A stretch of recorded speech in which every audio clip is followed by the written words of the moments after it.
What's up, guys? This is DK from Pure Motorclub. This is Fasa. This is Rich. This is CBAZZZZ. Right now, we're doing the Pure Power podcast. We're definitely going to have some really good questions, some loaded questions for sure, and hopefully some real controversial answers. But basically, I just want to start real quick by making sure that the audience out there is having a nice warm Christmas and that they get to know all of us. So obviously you all know me, Instagram DK_Z32. Fasa.VQ. I'm Rich. I got two. Very easy. That Perp Z and that Perp Z and that Sapphire Z, as well as Strange Restorations here. And yeah, I'm Corey. My IG is CBAZZZZ, CBAZZZZ, and the business account, his name is Strange Restorations. So, yeah. Merry Christmas, guys. Merry Christmas to everybody out there. So, I think one of the things that I for sure have always wanted to know about both of you guys is, first off, how did you guys meet? How did that all start? Before we even get into all the car stuff, I've never gotten that story, so I'm genuinely interested to know about it. well, It's funny because, I mean, to go into like an intro, Strange Restorations has been, let's see, I don't know if they're familiar with the actual business, but we work on mainly Z32s. So I had my own job previously, and then I got fired from it because of reasons and stuff like that. And then I had my own personal 1994 Z that I guess it was a personal testament to my ability to get things done, but it was NA, and then I swapped it, did a whole bunch of work to it. Anyway, I'd go to car shows, and people would be like, holy shit, like you shaved an engine bay and you did all this work, like can you do it for my car? And I was like, oh yeah, I guess, but I never had an idea of doing that for work, you know? And here we are, but I eventually taught myself how to paint, taught myself how to do body work and all that fun stuff, and eventually got to a point where I could do it for work, you know? So I started doing that, and then you have always loved Z's. Yeah. And so while I was doing that stuff and kind of on IG with my green car, Richie had his purple car. And yeah. So back in the day, this dates us now. It's been a long time, but we're in our 30s now. We were in our 20s back then. But so if you go through all the pictures on that Perp Z, and you go all the way on the bottom, there was a long story behind that, and pretty much I had a super white 1991 twin turbo, and in my crazy years of 21 years old, I thought I should pull the twin turbo motor and RB swap it. Crazy, I know. But before I did all that, I painted it midnight purple, LP2, and I had a lot of great people around me to help me. And at the end of the day, Corey and I took 6 months every weekend, probably 25 to 30 hours a piece, eating a lot of pizza. yeah. And this dates us back to 2019, and we put the rest of that car together. It was a 2.7 liter Z and RBZ, and it was remember, fantastic. I painted your brown Z Yeah, first. as I'm saying this, I'm thinking that It's funny, So, Richie had a, I had a very beat up NA. That was Yeah. a fun little car, and Yeah. it wasn't brown. It was red at first, and this is a funny story yeah. actually. So this is okay. Ready? This is how we actually met. 2017 Nissan. Was it Nissan Day. Nissan Day at Englishtown. Yes. Okay. So yeah, right. Yeah. Great year, you know, and I had a really poor NA. And I was one of the first. It had character. It had a lot of character, like most cars. But mine, I was one of the top, the first 5 that had the original Pac-Man Z wide body kit. Which is what gave it character. Yeah. So I had that on there. It looked great for what it was. Didn't want to spend any money into that chassis because I was building the purple car at the time. And we meet at Englishtown. And we're like, yo, I need my car painted. And he's like, well, I'll paint it. So we ended up painting it the BMW M3. Bronze pyrite. The brown pyrite metallic. And it was, for what it was beautiful. And that was at a time when I was just getting started. Like I knew paint. I had taught myself how to do it, but the issue was I was like, I know now how to do things, but back then I was totally shooting from the hip, literally with a spray gun. Like, this might work, it might not work. And then you didn't have a paint booth. Yeah. And Richie comes up to me. He's like, hey man, I have a Z. I want to paint it. And I'm like, okay, like we got to prime it, do some stuff. He goes, it's wide body. I'm like, okay, we can kind of get that done. And then I get the project. Now I gave him, I'm going to go on a tangent here. I gave him explicit instructions. Hey, if you want to save some money, make sure you spray it in primer for me. So all I have to do is just West Hand the primer. I didn't prime it. Okay, shout out to Cody then. We love you. Yeah. He proceeded to aerosol prime the entire car. Now, when you hear aerosol primer, you're like, oh, how bad could it be? Imagine just throwing sand while you spray the primer in there. It was covered in texture. But I'll tell you one worse. Even after the car was painted, you could see at the driver door, and Marcus, Oh, yeah. you could still see it. I know you can. Marcus is a friend of mine who bought the car for me after. Hi, Marcus. Merry Christmas. We love him. I hope you guys are having a great time. And he drew or sprayed a rising sun, like the Japanese rising sun, on the entire door of the driver's side. I wasn't aware of it. We weren't aware of it. Once the car got painted, though, Rising sun. there was a rising sun.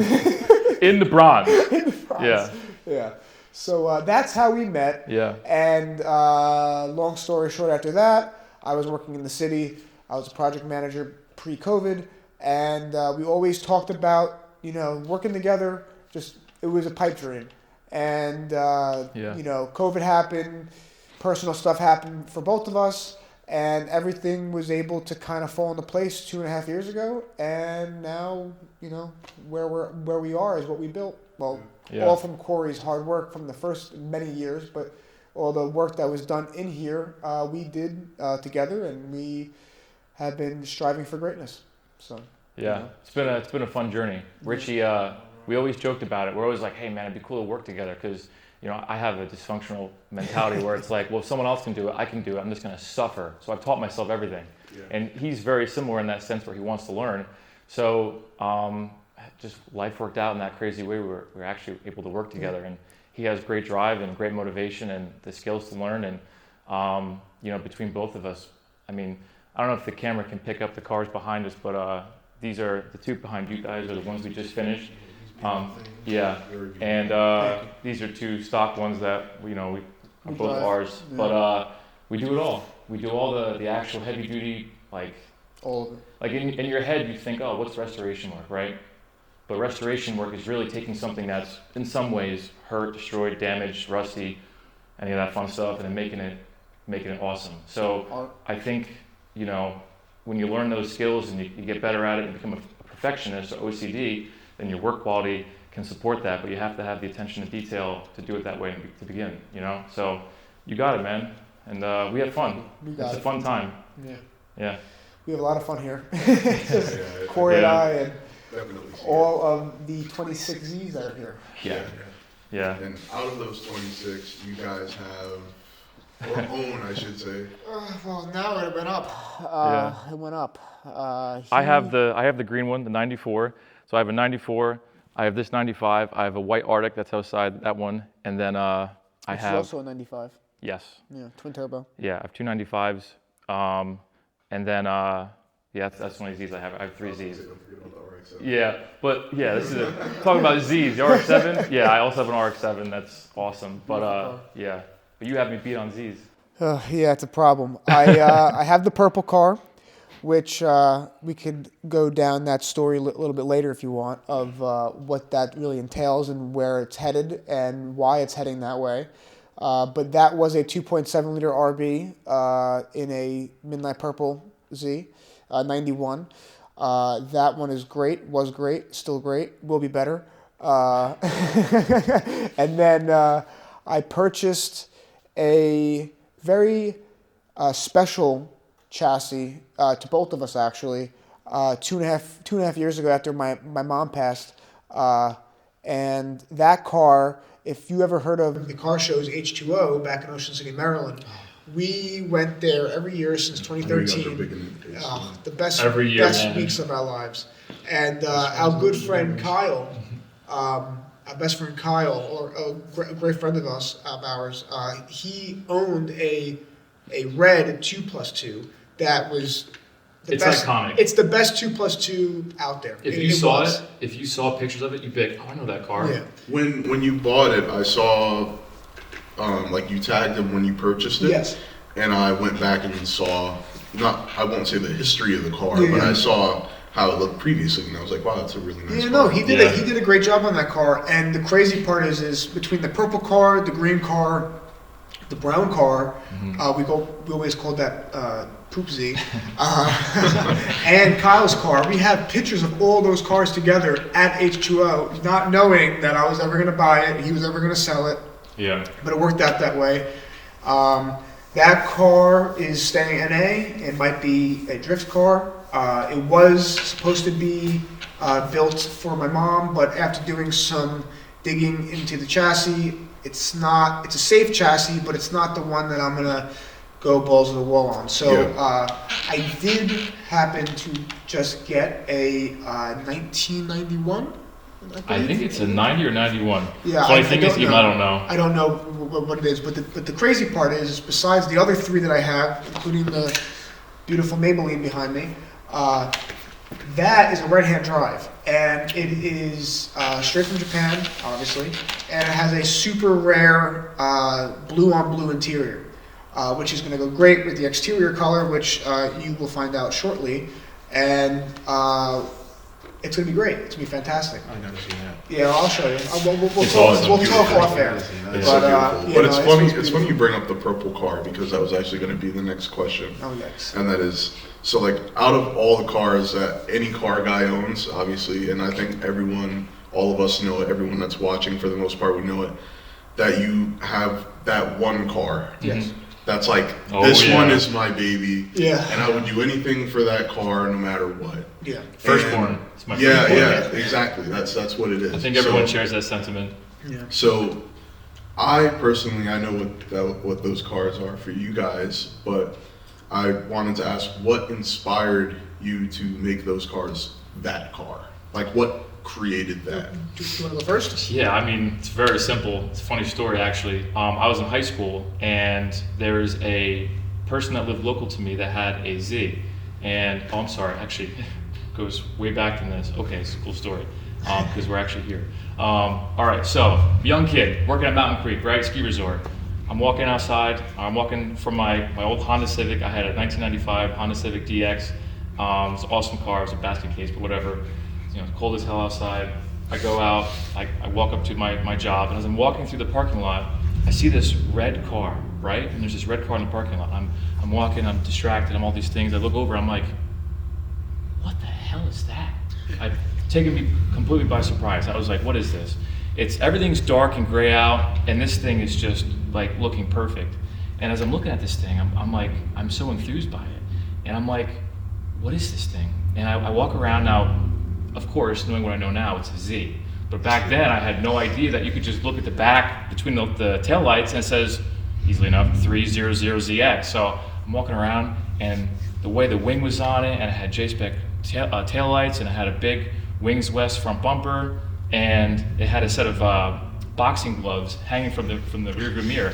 I'm a young kid, right? So I don't know what I'm looking at, but I'm so ecstatic by this car that I run all the way back, like a 10-minute walk to my car. I grab an old ShopRite receipt.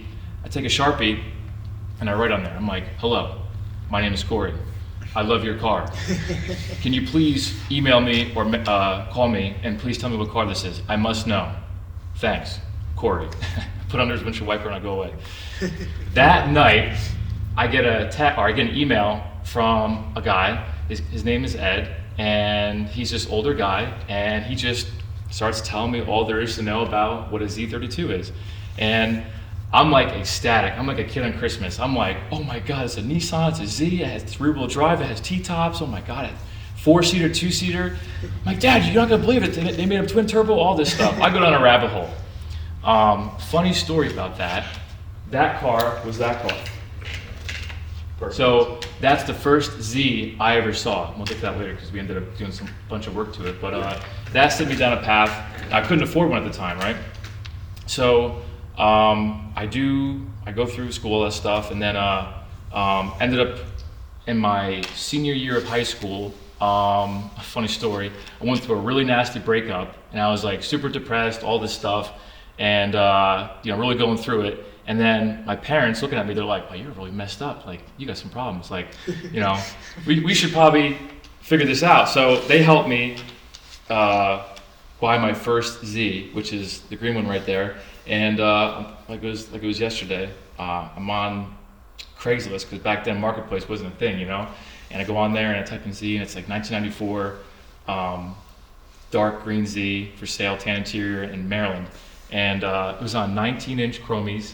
And anyway, my dad and I went down that day and picked it up, and that was it. But the thing about that car that really meant a lot to me was, in a moment of my life where I was really upset and depressed and all that stuff, I got something that, just like Jeremy Clarkson always says, that they're not just machines, they're living beings, Like, your car is an extension of yourself, and as you drive it and you become one with it, it becomes like, it's like a friend, but also a mentor, but also like your biggest supporter, but also like your stress reliever until you break it, But all those things jive up, and when you're behind the wheel of that car, and it just feels like everything else melts away, and you have that peace, like your me time.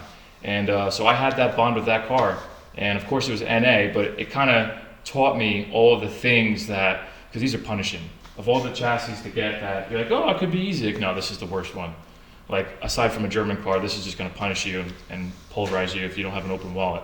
But if you fix all that and make it reliable and all that stuff, then it becomes an awesome chassis. So I became one with that chassis, and that car, to me, I look at it and I go, that's the car I had all those memories with. That's the car I had all those positive feelings with, and pulled me out of a time in my life where I was sad. And it's like, every time I get in that behind the wheel of that car, I'm like, oh, this is it. It's like, this is the car, So it's super sentimental to me to have that car. So that's why that one's that way. Guess I'm up. So similar and also not similar. My first time ever seeing one, I just got my license. I guess I was 16 going on 17, and I saw one in the cul-de-sac where one of my exes lived, and for some reason, I knew what it was without knowing what it was. I just saw this really wide silver car that just happened to. I saw the taillights only, but it was from afar. I was like, man, this thing is just awesome. Like, what the hell is this? And again, I can't tell you how I found out what it was, because I never spoke to the guy. I never did anything. But somehow that feeling of, this is the car I need, was always stayed. And I somehow, Craigslist, found one on Craigslist, and it took me about a year and a half to find the right one. I found it in Staten Island, and I'm the 8th owner, which is really crazy because it was a 76,000 original mile, no rust, mint condition Z. That is crazy. And 8 owners, like. Yeah. I think Athena, I was only the 3rd owner. Yeah. I don't understand. It was beautiful. Black leather interior, every premium option you can get, twin turbo, the whole 9, and it was the best. At the time, I didn't know how to drive stick. So the guy, no, it didn't. Honestly, it didn't. The guy drove me around in the car, and I was like, this is amazing. I need it. So I gave him the money. He pulled on the trailer for me, and then I drove it off the trailer back at my house, and I learned it instantly. And I was driving it around. It was great, and for some reason, even though it was a super white and it was nice, and I get all that, my young dumb brain was, it's white, so it's a canvas. You could paint that car. And You're not wrong. No. So I did, and not me personally, but I had an OG painter do it for me, and that was kind of what taught me some body work, which shockingly wasn't that bad, even though I knew nothing. And honestly, all my learning of body work came from Corey. Long story short, my goal for some reason was to have a RB swapped purple Z. And I made it happen. And a lot of blood, sweat, and tears. A lot of hours at a job that I hated, but it was worth it because I was able to fund it, and to go full circle. That's where Corey and I really got to grow the bond because we were working on it for 6 months straight, and we got to enjoy 2019, 2020, and part of 2021, just driving the green car and the purple car, and we were those cars, like we were them, like all the car shows we went to, and it was nothing against anyone else. It was just everyone knew, and very humbly, that we always parked together. It was a yin and a yang. I was a metallic gloss purple, and he was a metallic satin zombie green, and it was just everything worked right, and that's kind of how we really grew, and then we got 7 now total between us. I think it is. Yeah. I think so. Well, like you have 2 plus 2, 2 plus 2, purple, gold, blue. So you have 5. I have 3, 5, 6, 7, 8. Yeah. So Yeah. And the numbers are only going to go up. Yeah. You know. It's honestly, it's an addiction. I mean, anyone listening knows, like, you see one car, you're like, oh, 1's great, and you think, oh, 2's okay, and then all of a sudden you get to 5, and you're like, I probably have room for 1 more. Shout out to Jody Dolney, you know what I'm talking about. I'll tell you whose fault it really is, though. It's Forza. Okay? Because you just keep getting these cars, and I just want to have multiple versions of them now. Yeah. And so Like, this one could be this color, this one could be this color. We can change the wheels on that. Yep. I never thought of it like that. Customization. I probably have about 10 or 11 300 ZXs on Forza Horizon. You want to know 5 why? as we speak. Because At you least. can. Because You I can just sit into can. the comfort of your living room. You don't have to pay storage on it. Yeah. You just know, like, oh, I can just make that Because I one. could put an RB in one and it won't cost Yeah, me yeah, exactly. yeah, $3,000. 3.4 liters. Like, let's do this. It's done. Yeah, don't gotta wait or anything. But yeah, man. But yeah, it's a fun time. So I painted his brown car first, and that was like the introductory. But then that was when you had someone put the motor in, or you had the RB built for the purple car. At that time, I was just getting started. Like I had an idea of what I was doing, and I could do it, and I could execute. And okay, we're doing a custom swap. I'm like, all right, well, if Brian put the motor and the transmission in, and we had to wire it, and then so I was okay with that. So we spent. It was every day. Props to you, because you were working a full-time job and then coming back and working like 10 hours at night. But If I may, I was doing Monday to Friday from 4 in the morning to 9 at night, commuting to the city and back, and then Friday night I get here at like 10:30, and we work till like 5 in the morning, and then we do a full weekend, and then I'd drive back Sunday and then hop on the train on Monday morning. Wow. just to get the motor like running. And it gave us, like every project, it gave us tons of headaches, but we got it done. We executed. We put a Haltech in it, and Especially knowing nothing.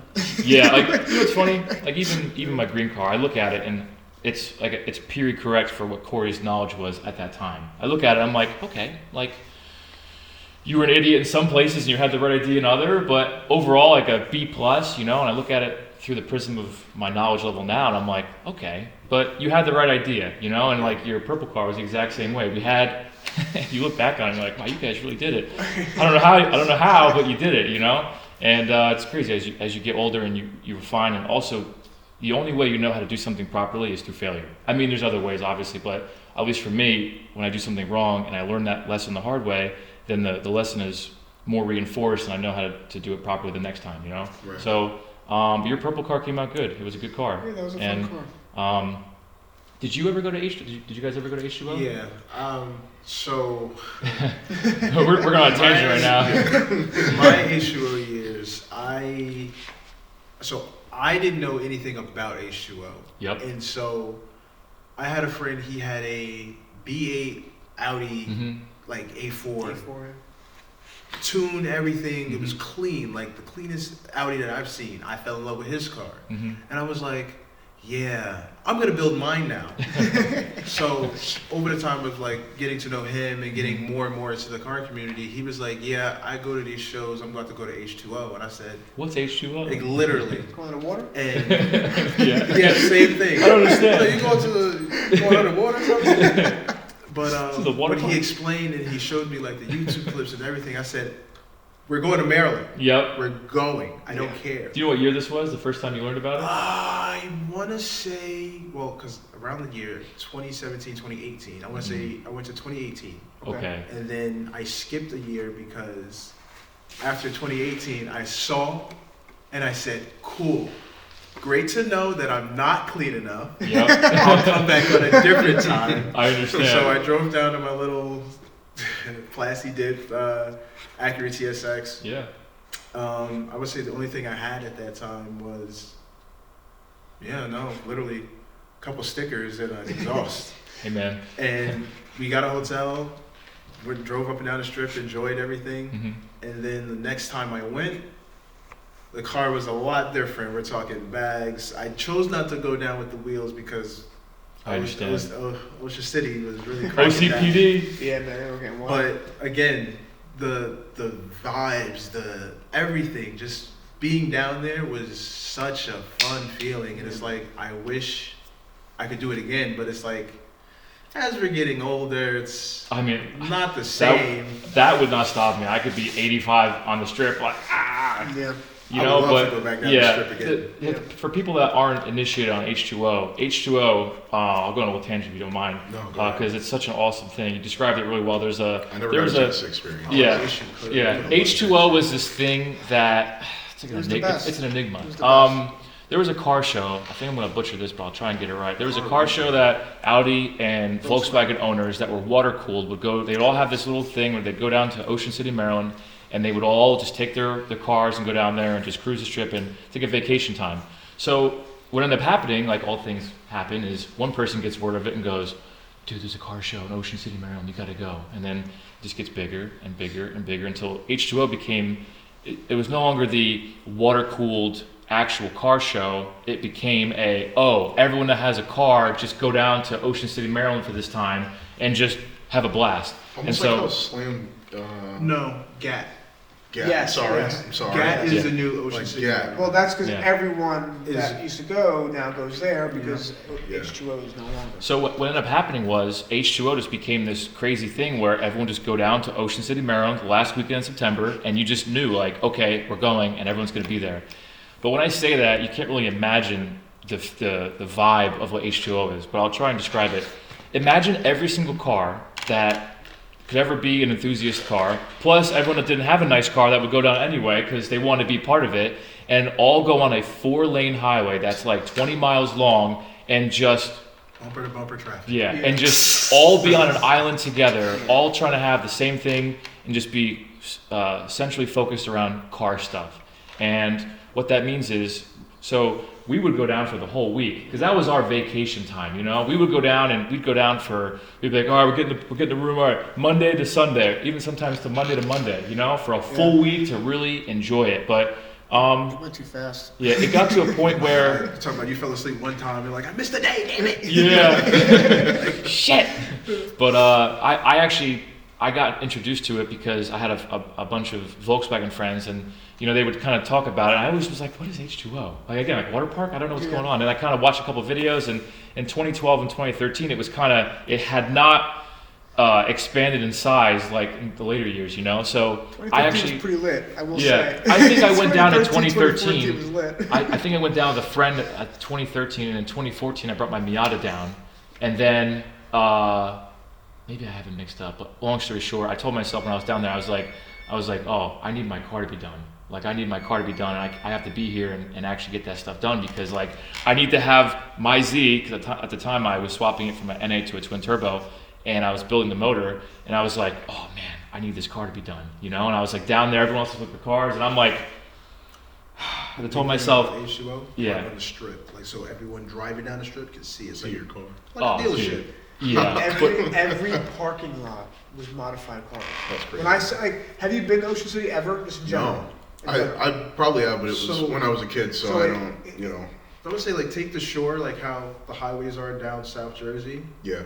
but make it a little tighter. mm-hmm. Put a couple buildings on the side, All and now colorful just buildings. cars. Yeah, and And ocean then on one underneath, side and being bay on beach the other. cars. So you're on an Right. island, and it's a vacation Yeah. site, Yeah. but It's like every single person on the East Coast, there'd be people from the West Coast driving. Yeah. Canada, everyone from Canada. Dude, the whole, from Canada to Florida, and then it started encroaching from the West. Yeah. And it was, I mean, when I say there was probably 10,000, if not more cars there, Oh, yeah. it's the truth. Every parking lot, every hotel parking lot, every place that there could be cars parked, there was cars. So, okay. The one opportunity I had to go, but I opted not to because one, I knew it was going to be bad, and I didn't feel as though it was a true H2O. Was the last time they tried to do it. Wildwood? And it was in Wildwood, and all the stuff that happened. So I had a friend that went down there, Alex. We had several friends that went down. and he had other friends that went down there, and he almost got stuck in Wildwood because they shut the city down. Yeah. Because here's what happened. Just like a star, burns hella bright for a long time and then extinguishes through fiery pain and suffering. Well, same thing happened to H2O. H2O got exponential, you can imagine it doubled in size. So 2,000 cars became 4,000 cars, became 8,000 cars, became 16,000, became 32,000. Every cop in the state was there. Yeah. It got bad. Like, I remember, like I said, the last year that I went, just to get to my hotel, which I was literally down the street from. I was 5 minutes away. I had to go all the way down, past my hotel, go to a U-turn. What street were you on? Remember? I was on the boulevard. Like, if this is Wawa. Which Wawa? I was. It was like 100. It was around 100 Street. Well, because the way that they did it the last time, you could only come in once you came in the bridge. You could only make a right. Yeah. So thank God my hotel was on the right. Yeah. But to get to that part, because only one way in and one way out, because they were not having it.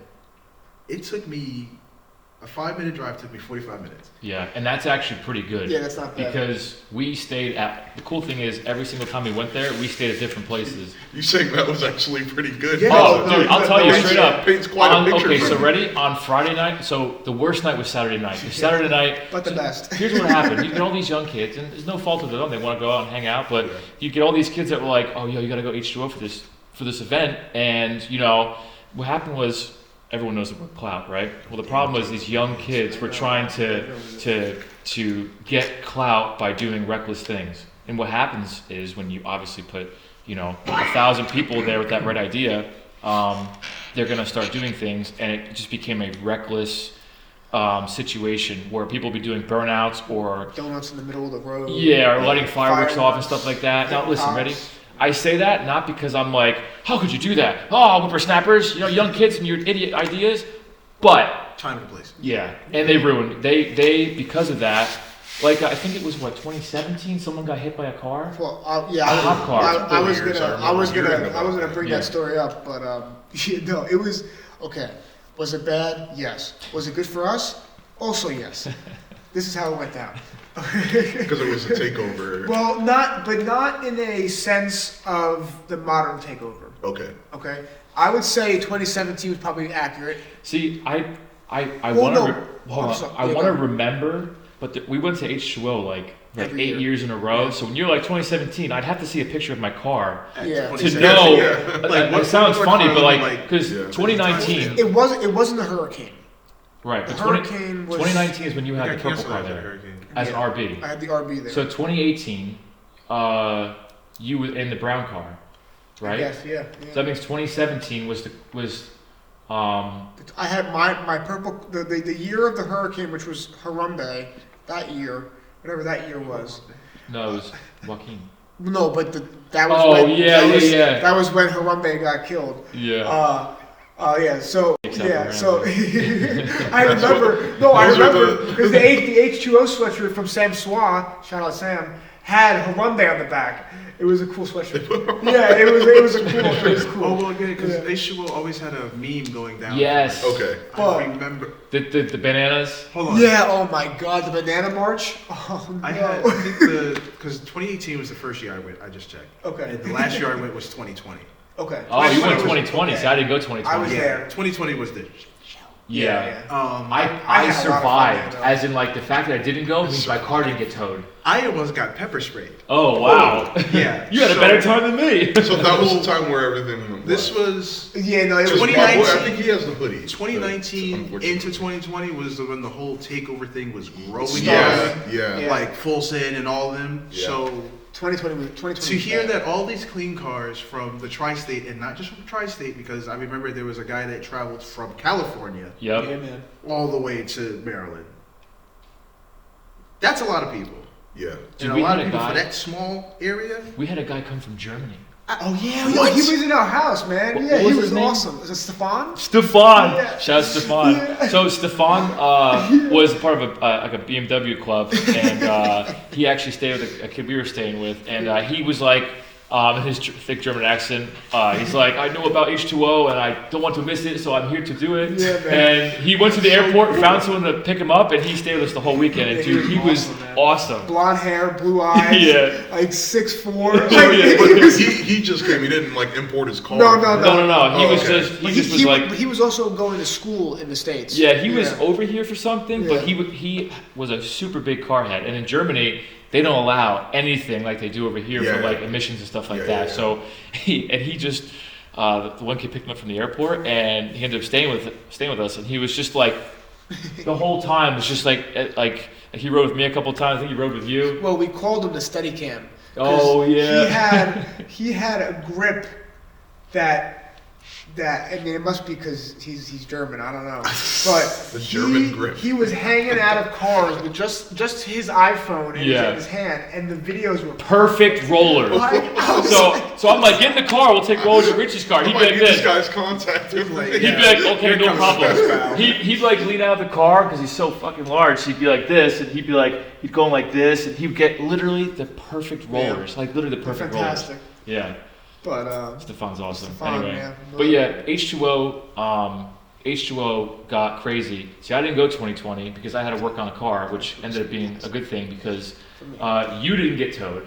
I never got towed. Yeah, you didn't get towed. I had the best solo year because I had the J specs in it finally, the front headlights, and oh man, it was. Is it true that they were just towing cars just for simply being too low? It was $1,000. Remember Kenzo? It was $1,000 ticket You're right. and Shout out to $1,000. Shout out to Kim. Shout out. $1,000 ticket just in itself, and $1,000 to remove it from the lot. Oh, Yeah. and that's depending on the day you got towed, you have to wait till Monday. Yeah. Oh, yeah, man, you're right. Yeah. So what happened Then your was- car's sitting there for long. There were So some thinking people the just years as before that would. Ride height? Like what? Anything, dude. Dude, Anything. honestly, here's what happened. 2019 was the year where it got really bad. That was the and, last year, if you right, remember. and that was 2019. Yeah. I think all people would agree that 2019 was the golden era for H2O. Like that was. I'm not going to say it was the best year, but No. I'm going to say The that last was like. big one? Yes. Yes.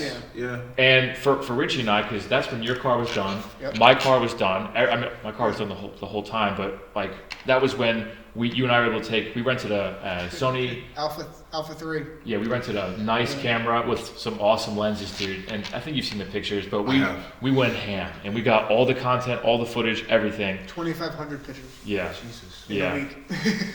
yeah. And honestly, like Saved 2 the hours. pictures.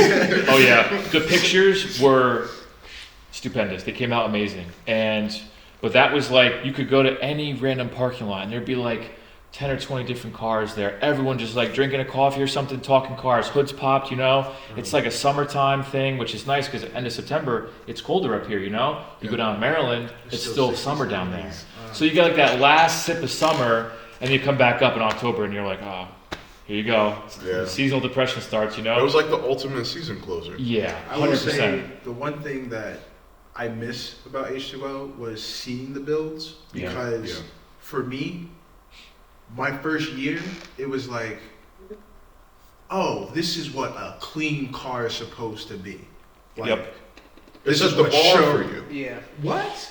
when you look at me now, you say, "Oh, your car looks nice," and I go, "It's a piece of shit." And it's like it's because my standards for myself 'Cause you've seen was nice cars. elevated. Yeah. Like seeing what people spend tens of thousands of dollars and Mhm. thousands of hours on. It's like, yeah, I'm not even touching my car, and it's garbage. But anybody else that doesn't know, what I've done because you're like, oh yeah, it looks nice, and it's like, yeah, thanks guys. Yeah. It's not what it looks like in my head. Yeah. And H2O was cool because you'd have like your H2O bros, like the people you only see when you meet up at H2O at the end of the year. So that's how we knew Kyle. That's the car you bought, because Kyle was like someone we didn't really see often, but like, you know, like July, August, we'd be like, you going down this year? Yeah. Where are you staying? 76th Street. Oh, that's cool. I'm at 101st Street. Cool. And that'd be it. We'd know we'd be seeing each other, and we'd go down there. We'd all meet up in the parking lot, and I'm happy to report that through everyone's parts, but also my own, like we would always have a huge amount of Z's down there. Yeah. Like we would always make sure that I would send out my feelers around August, September. You know, I'd be like, get your rooms. We're meeting at this parking lot at this time, this parking lot at this time, and I want the Z's to be shown in force every year. And I'm happy to report that like every year we had like 20 or 30 Z's. Yeah. And the cool thing is, if I look back at my memories, 2014, 2015, 2016, all those years, I can see all of us parked in the inlet, you know, all the Z's together. And it's just like, it was memories that you can't have that anymore because you can't go to Ocean City anymore. But it was like such an awesome, different. Yeah. So different. And also like completely changed Ocean City PD. It's not even that. It's more or less of the times have changed. Like automotive in general. Because 2019 was before COVID. Right. So that was like, you could be in crowds and stuff like that and not be weird. And then COVID hit in 2020, and it was like everyone was all of a sudden. Well, if I may, 2020 did not. It was the first time that everyone didn't act like it was 2020.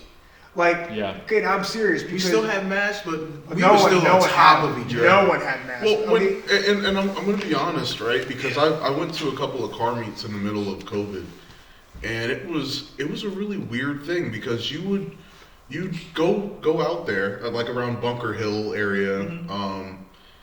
You'd go out there and there would be like crowds of people, and people would have masks on, but it's like that would be as far as it went. Mm-hmm. And just like you said, it's like nobody really cared. Yeah, that's what I'm saying. Like for me personally, because at that time I worked in the medical field, but I wore a mask in the general public to make everybody else around me comfortable. Right. But I'm not. I had it once. I'm immune, not immune, but like I got over it. Yeah. So we get it. We understand. Me personally, I'm not really worried about getting it again. It's just a fever for me. Right. But everybody else was freaking out. So. Yeah. But I will say though, 2020. So there's a place called Roses, right? It's like a supermarket type deal. Yeah. It's like a job lots or something like that.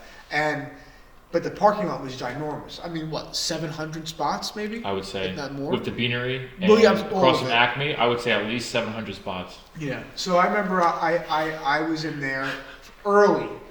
I went early. And there was some people in there. It was nice, whatever.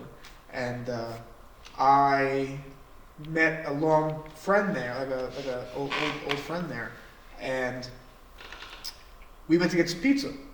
And I closed the hood. I kept the car there because I was like, well, then the real show's starting in about an hour. We'll come back. So we came back. Every single spot was filled. Every single spot, besides the spot right next to mine.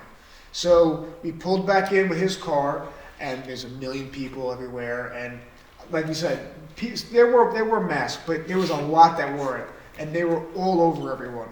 And I just remember I started getting the feeling of people looking at me because like they don't know who I am, but they kind of have a feeling that I might be the owner.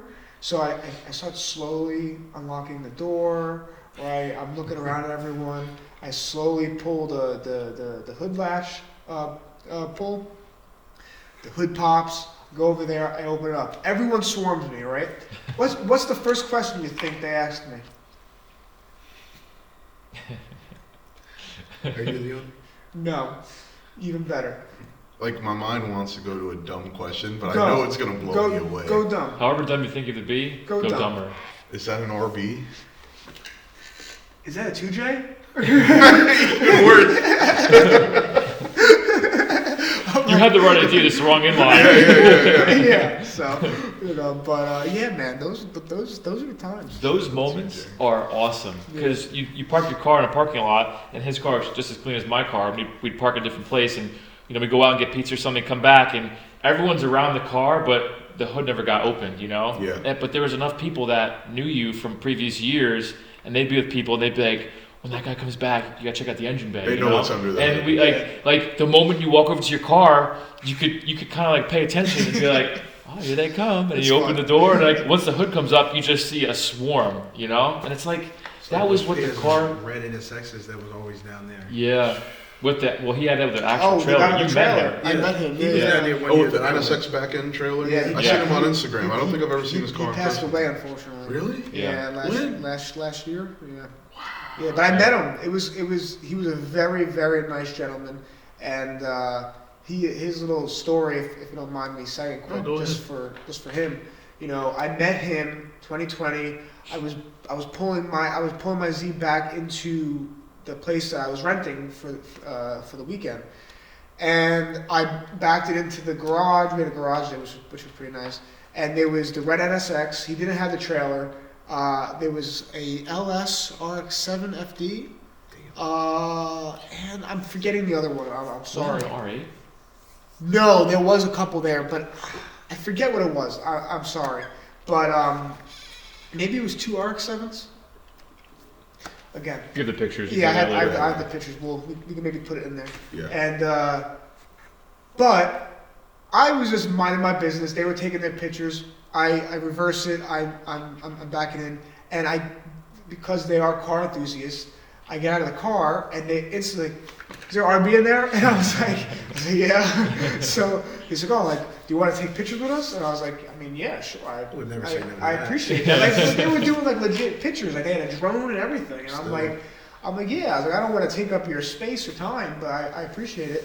So, but he was awesome, and he had a dog that was getting old, so he made the trailer, and he trailered the trailer all over the country, and they went to all the national parks, and he wanted the dog to go to all the parks before the dog passed away. Okay. So he would set up car meets at the parks, and people could camp there and do all that fun stuff, and I thought that was really cool. In an NSX.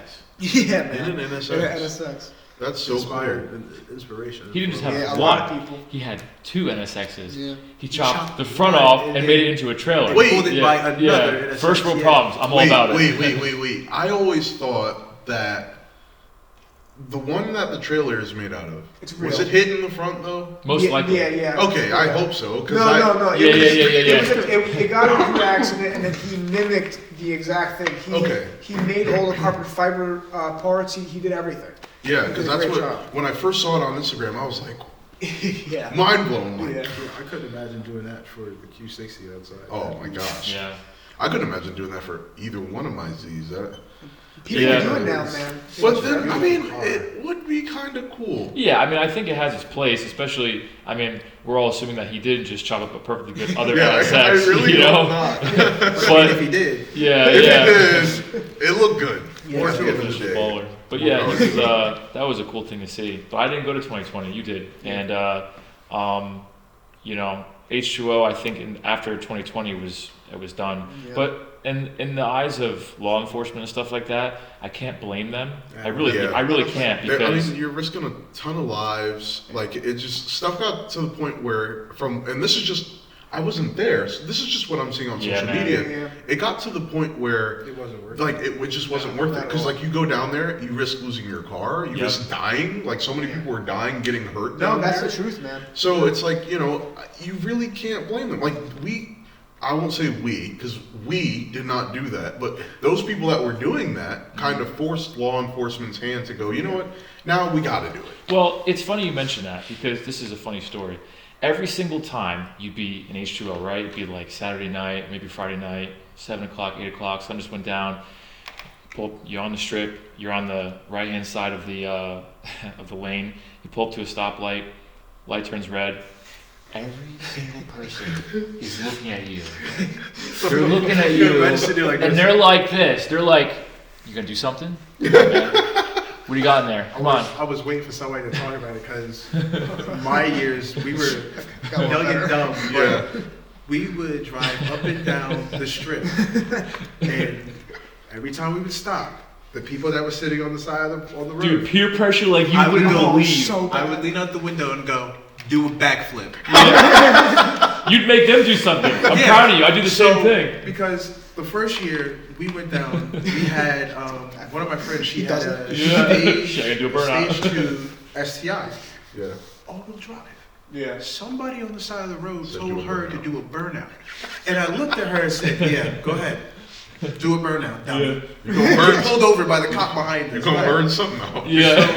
The next year, they're saying, "Do a burnout, do a pole, do this and the third." I'm like, "Yeah, do a backflip for $5." Yeah. Yeah. And it was going fine. I got like 15 people until that one guy. Does a fucking perfect backflip. He was quick. Like I said, do a back. He was midair. And I looked at him. I was like, You know what that means. You know what that means. So I was like, Now I gotta try. do a burnout. I'm like, try. Yeah. We pulled off. Yeah. But the next person, Yeah. That's fantastic. I would we say, gave him $2 because we couldn't get away. yeah, I would always say, I'm thinking of a number 1 through 10. They'd be like 4, 8, 6, 5, 2. I'm like, nope, they would get it. I would still say no. Because there's a cop on every street. But everyone wanted burnouts and stuff like that. So I was like, all right, how do I maintain, like, how can I do something without actually having to get pulled over Can I and be lose cool my without license? getting in trouble? Yeah, Right. exactly. There's no way to do that in our world. Guess what? Well, I guess, yeah. But and it's funny because I'll never forget this. It was like 2014, and I was at a Wawa, and all of a sudden I hear boom, boom, boom, boom, and it sounded like war. It sounded like we went to like Ukraine right now, and it was, all you hear is like gunshots. Sounds like howitzers landing. And I look over and I see a little flame exit this Volkswagen GTI's exhaust, and I'm like, I walk over to him. I'm like this. I'm knocking on the window. What is it? what is it? I'm like, what is it? He goes, what do you mean? I'm like, don't play stupid. What is it? He's like, what is it? I'm like, you have some type of thing that makes your car sound like it's shooting cannonballs. I watched it. I'm not a cop. I just want to know. What is it? He's like, I have a spark cut system that cuts spark. And I'm like, what's it called? And it was like some weird Volkswagen thing. So that got me thinking. I'm like, ooh, okay. So all I got to do is like get like, and that was before I really truly knew what two-step was and all that stuff, Yeah. but I went past it.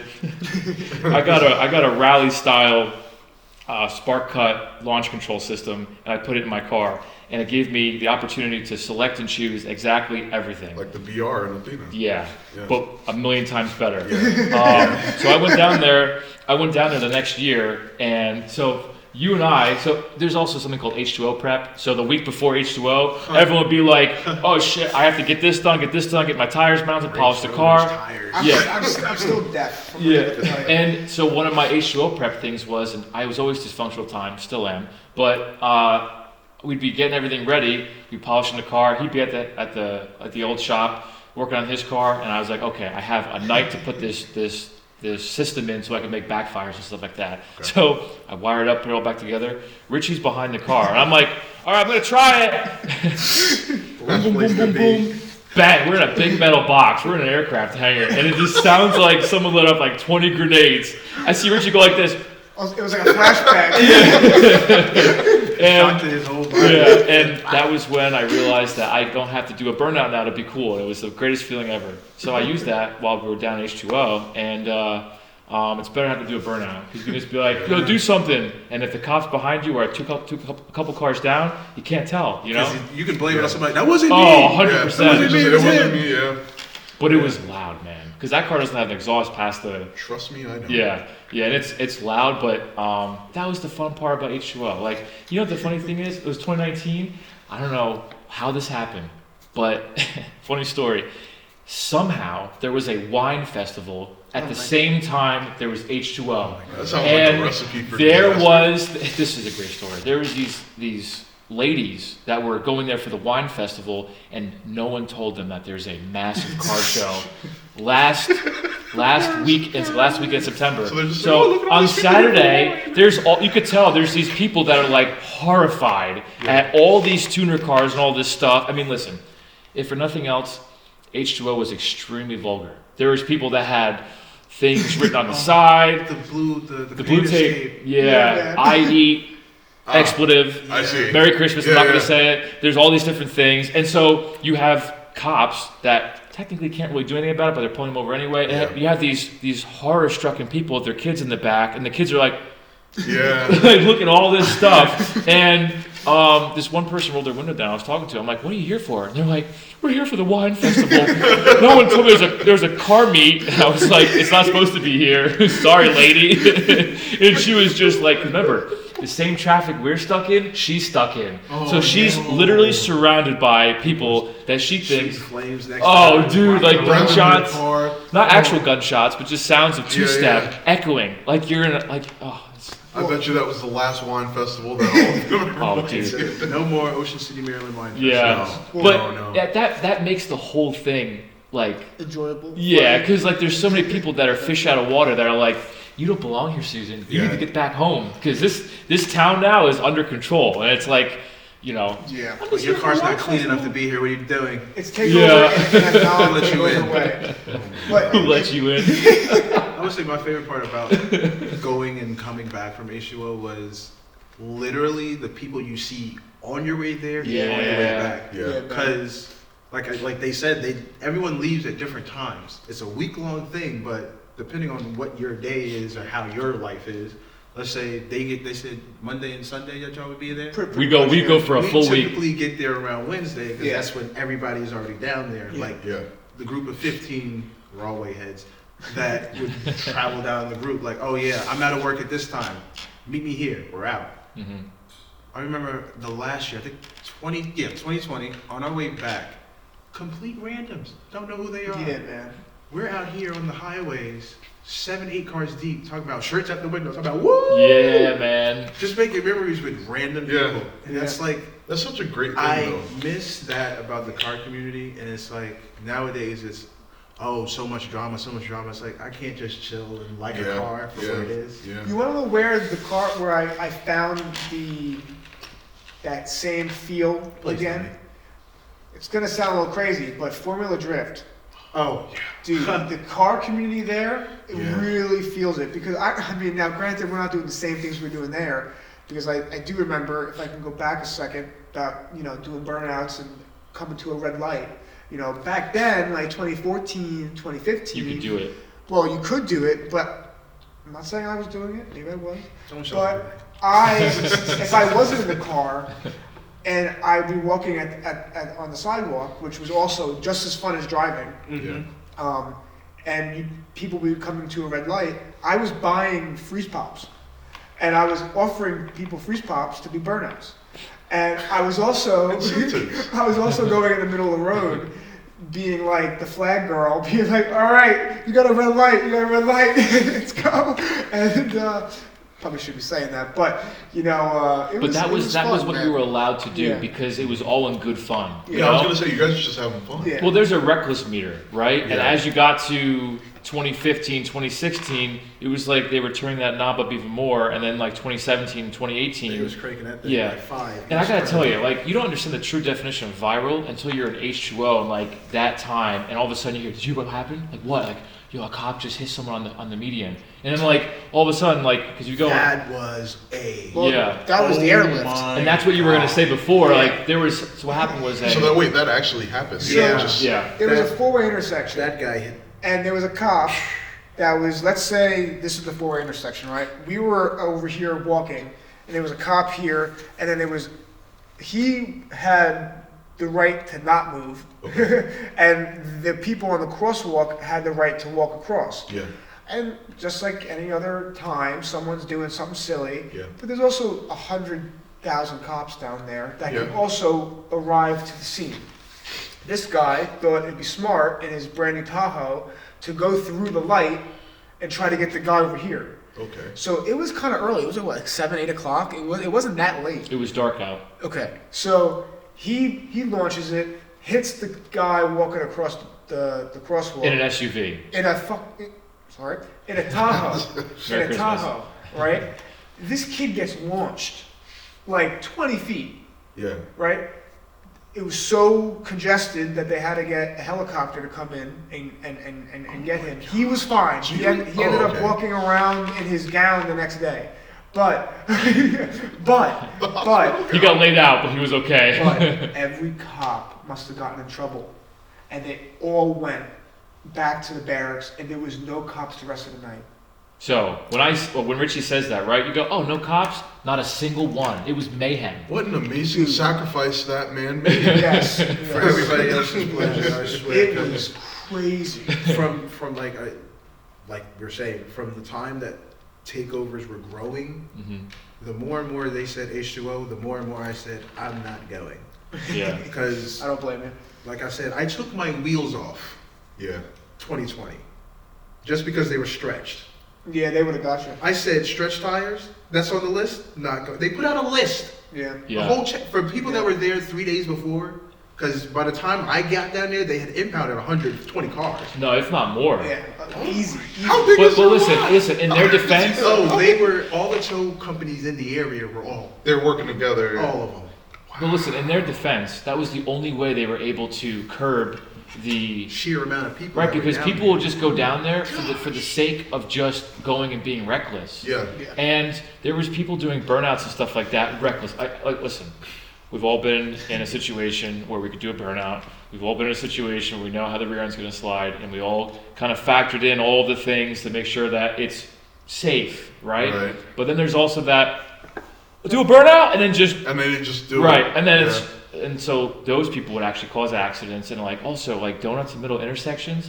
Like it got to a point where remember the other thing to consider here is Cruise Week, which is another car It's the style muscle weekend, cars. is the weekend right after that. Maybe it's 2 weekends. I So, think no, it's right. so directly after. people leaving for H2O, Cruise Week would then come in, and it was like older muscle cars, Yeah. Yeah. and so they would get away with murder, but the H2O people would always get ticketed and fined, all that stuff. But what I find is that the recklessness is what caused it to, eventually metastasize into a situation where the cops had no choice but to literally punish you for even being there in a Yeah. car.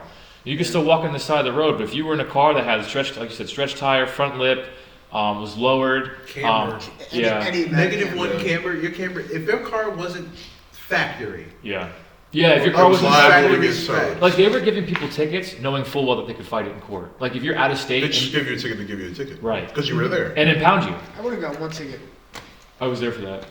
Not two, actually. I tell you, I One. got down I there, I thought parked my car really from the hotel. I didn't park underneath the hotel, I parked on the side street. How dare you? Because they're trying to charge me $50 for a pass. So I parked on the side street, like, if this is the main strip, Yeah. there was like another small building here that had like 6 spots on the side. Yeah. Aired that bitch out, never moved it for the rest of the weekend. That's the right way to do it. Yeah. Said, if I gotta go somewhere, I'll hop in somebody else's car or I Yeah. will walk. Yeah. Yeah. Because also the other It's thing a is like you shame, want to too. park in a place where everyone can see your car, and that's what I was saying before. Is like when Richie and I would on H2O, it'd be he and I always together. I'd be in the green car, he'd be in the purple car, and no matter where we drove, there's always a green car and a purple car. And eventually, what happened is people would be like, "Oh, yo." Like we'd be on the street and we'd just start talking, making conversation with people, Yeah. right? Because everyone is just so approachable and the vibes are awesome. That's part of They- that's they- part of it. It felt like everyone was your friend there, even if Yeah, I can't explain it. It was Like, the best. Yeah. the same way that me and you talk, and the same way we meet new people, like Yeah. Well, at just like Cardinals. this. Yeah, Yeah. pretty much. It's just like this. It's just, hey, I remember you from last year. Right. And it's like the same. and they'd be like, "How you been, man? I no see the love cars lost. here." Oh my God. It was like Cars really brought us together Yeah. at that time. No one gets that. No one Yeah. understands that. Now So, it's I'm just just- for followers and clout. And I don't Right. ever think, unless I don't want this to be the case, but I truly do believe that because this was how I lived H2O. I told myself this is temporary. I have to pretend it's temporary. I have to acknowledge that this may never be like this again because I don't think people realize how much of an enigma this is. I said it before. I'll say it again. H2O is like you go down there and it's like everything in the world pauses for that couple days and you just have cars. It's a vacation in every sense of the word, and there's no drama, there's no anything. It's just you could approach anyone on the side of the road, or anyone could just hang out, and you could have an easy, awesome conversation about anything. Everyone's super approachable, and they'd recognize you, and they on the side of the road would be like, "Oh, you guys are the guys that are driving the purple and green Z." Yeah. How many times did we get asked for a ride? Oh, 2020, I gave 8 rides out. Yeah. They were all guys. was like, stay here, I'll be right back. And then, let's go. It was awesome, man. People were just awesome, man. It's like, you know, I'm very happy with looking back on it because I went down every year. There was that hurricane I didn't make it down for. And it's funny, actually. So That's when I met Kyle. Yeah. Yeah. In 2014 was the first year that I brought this car down. So I got the actual, so it's another tangent, but I twin turbo swapped it from NA, and then the turbos blew in like the first year I had it done. And after that, I put new turbos on it, intercoolers, all that fun stuff. And then what happened was the head gaskets failed, I guess because the motor, I know for a fact I overheated it at least once, which is very bad on a VG because Corey being Corey, I didn't have a cooling fan on it, and it overheated. And then after that I said, well, to pay for this, you have to rebuild everything now. So I did. I spent a couple of years, and that's when I had the bright idea, or stupid idea. One of my friends was like, dude, just shave the engine bay. And I was like, John? all right. No, I think it was Chet Kolakowski. Shout out. This is your fault. And I was like, okay. So I taught myself how to shave the engine bay, and it was a terrible mistake. I suffered. I'll never forget how painful it was to do something that I didn't imagine how bad it was going to be. So I did all that fun stuff, and then it was 2012, 2013, 2014. I got the car running. It was like June 7th or June 8th, and I was driving it throughout the summer. Finally enjoying my car, fully built, having all the fun stuff. And then end of September, I said I have this stupid idea. I'm like, you know what? I was gonna drive it the way it was, but it didn't look that nice. And I was like, I'll just do some work and I'll get it done. So I said to myself, I'll paint the whole car before H2O in a week. Terrible mistake. That's like the most optimistic way you could ever approach this is what I did. And my friend John, shout out John, Merry Christmas. My friend John's like, all right, we're gonna go, because he had gone with me the year before. And so I'm like, we're taking the Z. We're gonna do it. It's the first year. I'm driving my car down there. So we were supposed to leave like Tuesday. I had a couple days to get it done. Blew through that timeline because it was not happening. Wednesday hits, blew through it again. Thursday, Friday, Saturday. And at a certain point, he was just going to work because he took off, but he's like, and I'm working like 20-hour days, blocking out. Keep in mind, at that time, I kind of knew what I was doing, but I kind of didn't. So I was just winging it. But my whole goal was I was going to plastic dip the car, and I was going to do it zombie green. Anyway, funny story. It's Saturday night. There's only one more day of H2O. It's Sunday. It's Saturday night. It's actually Saturday morning. It's 3 o'clock in the morning, and I am spraying black plastic dip at 3 o'clock in the morning, putting it on, and comes out like absolute garbage. It did not come out that great, but I didn't care. I ripped the tape off. I called John. I was like, hey, I'll pick you up at like 6 o'clock. I hadn't slept. Take a shower. I pick up John, and we drive all the way down to H2O to go down there for just that day. And I was down there we got there like 6 hours? Yeah, we got there a little late, like 10:30, and then I was there from 10:30, and then we left at like 11 o'clock, and then he drove home. And that was the first time this car made it to H2O. And I went down there literally for like half a day. Yeah. But I don't regret it at all. It was awesome. And then John hit a groundhog on the side of 80. It was a groundhog or it was a raccoon. It was great. But yeah. H2O, like you just made that, it's like a pilgrimage, you know? Yeah. It's like, oh, I have to go to H2O. Like everything during that week, you were just like, whatever, I'll take care of it when I get back. Because you're like, I have to go to H2O. So. I would say that, yeah. Do you think that what happened to H2O will eventually happen to GAT? Just because it's starting to grow? What GAT is that new one in Tennessee? That's the one that Dylan was at, yeah. Yeah. If the trend follows where we don't know how to control ourselves outside of our own states, Right? yeah. Because I mean, Because I can only imagine what GAT actually looked like after that hurricane and all those people flooded through Oh, there. I could only imagine. It was the week after. No, I Right? thought it was Or 2 days after. Because like I feel like now takeovers are a little bit less prominent. I hope. I would say because it Hope it's not too cold for you. There's been some shaming. There's been like there's been a public lot of shaming with it. But also in Cali, they have these takeovers. Well, where Cali was it's kind been of. bad. I feel like I'm gonna be eaten alive for saying that they were doing it first. But I remember seeing. Have you ever seen Supercar Suspects? So I will say this from my point of view. California, I guess, was hit with it harder than us. They were using drones because their state is, let's say, bigger. and they're more strict on car stuff. And well, no, that's around the time they were getting strict. Right. And I want to say they got strict because they saw it. Mm. The only reason why I want to say California is so strict is because they caught it before it got super bad. Right. Unlike us, where we're like, hey, stop it now. Are we And then actually people seeing, die. Are there actual takeovers going on in the Tri-State area here? Because like I know, So the there was a couple shows- point for a while where it felt like almost every meet you went to would start as a park and chill, and then the more people got into the lot, it would turn into a because takeover. certain people would show up. Yeah, Yeah, and so they then- want to show off. I Or would notice that, whatever. and this is why I stopped going to car meets and I only go to car shows. Right. If you say it's a park and chill, and it's like, oh yeah, there's a lot of people here, then the people that want attention Yep. will then pull up and try to show off for people that really don't care. But that's a guarantee. Those It's people will always exist. They show up at H2O. They'll show up at any car show. And the reason why they're there is not to, like, unless I'm going to throw some shade, but I don't give a shit. Like, they're there for one reason only, which is to get clout and do burnouts and be Yeah, reckless. And for that's sure. the reason why every car show... See, car show is a good idea because it's an actual, like, represented car show. We're here for the same reason. Car meets are like, oh, hey, whole bunch of randoms this weekend in, like, a Walmart parking lot. Don't do any burnouts. No one gives a shit. Yeah. They're gonna do that anyway. And like, listen, I get it, but no one wants to see you doing a burnout in a 350Z across like 4 lanes at an intersection, Yeah. And this or in a is- truck. This is where I was also going to say, but if we want to stop it and get it to curve it a little bit, we need tracks and stuff. Yeah. 'Cause I agree. If you compare, let's say, the United States to Europe, Yeah. Yeah. they're not speeding, they're not doing takeovers because they have full They have tracks, they have racetracks. programs, and Well, all this other I stuff. disagree. Hmm? I think they have the possibility. I don't think. Controversial opinion. I think you're right. I think more tracks is always going to help, but I think it's a culture issue. That too. I think Yeah. most people are comfortable putting other people in jeopardy just to be cool for a little bit. Yeah. And I think Yeah. that culture doesn't exist across seas.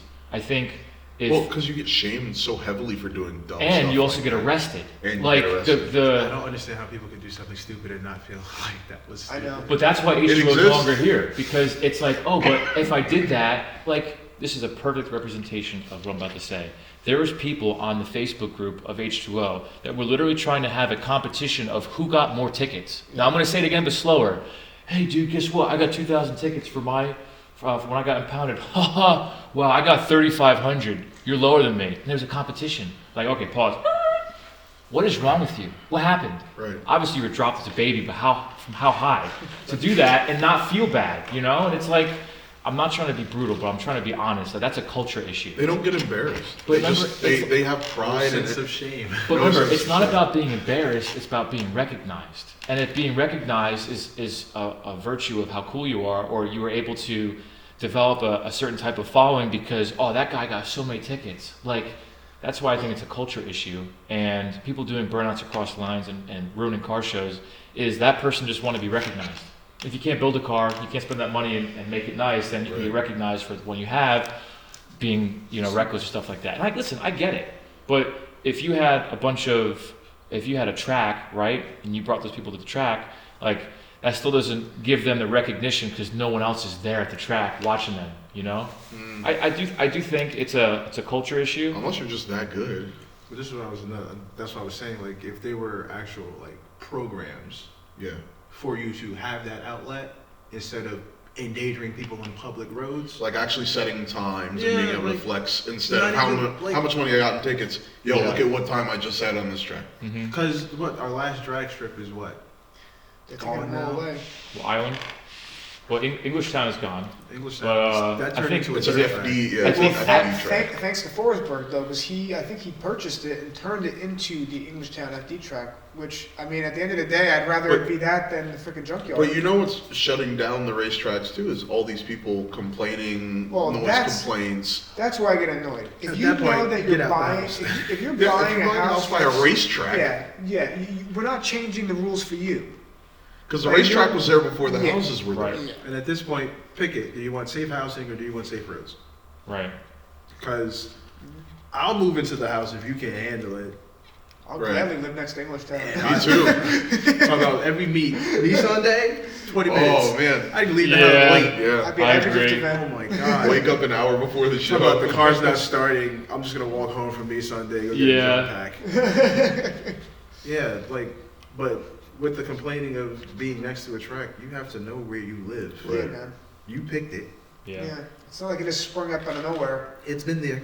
Yeah. I think that's one of the problems that they're having with, I think it's Laguna Seca right now. Are they really? Remember I told you that guy there's a decibel? Yeah. Oh yes. Yes. That's the same thing. There's a decibel limit. You can't go over certain decibels, right, Laguna? Yeah, Laguna and at the Nürburgring, but they've recently, That's insane. at the Nürburgring, and because of sound complaints, Yes. and there are actually cars from the factory that are banned because they're just naturally that loud. Mhm. The Huracan STO is one of them. So if you go to the Nürburgring, So they In don't have Germany, a ring time for whatever. the Huracan STO. they do. For They put a muffler on it. yeah, they put them up. But no, so here's the thing: you can go on to the This is how the Nürburgring works, right?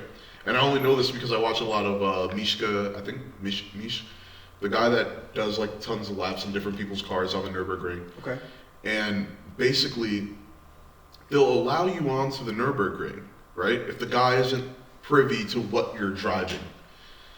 You go on there, you set off an alarm, you come back around, they kick you out and they ban you. And they basically tell you either A, hey, you can't have that car here, or B, make it quieter and come back. And I think it's really annoying because it's like at the end of the day, it's a racetrack.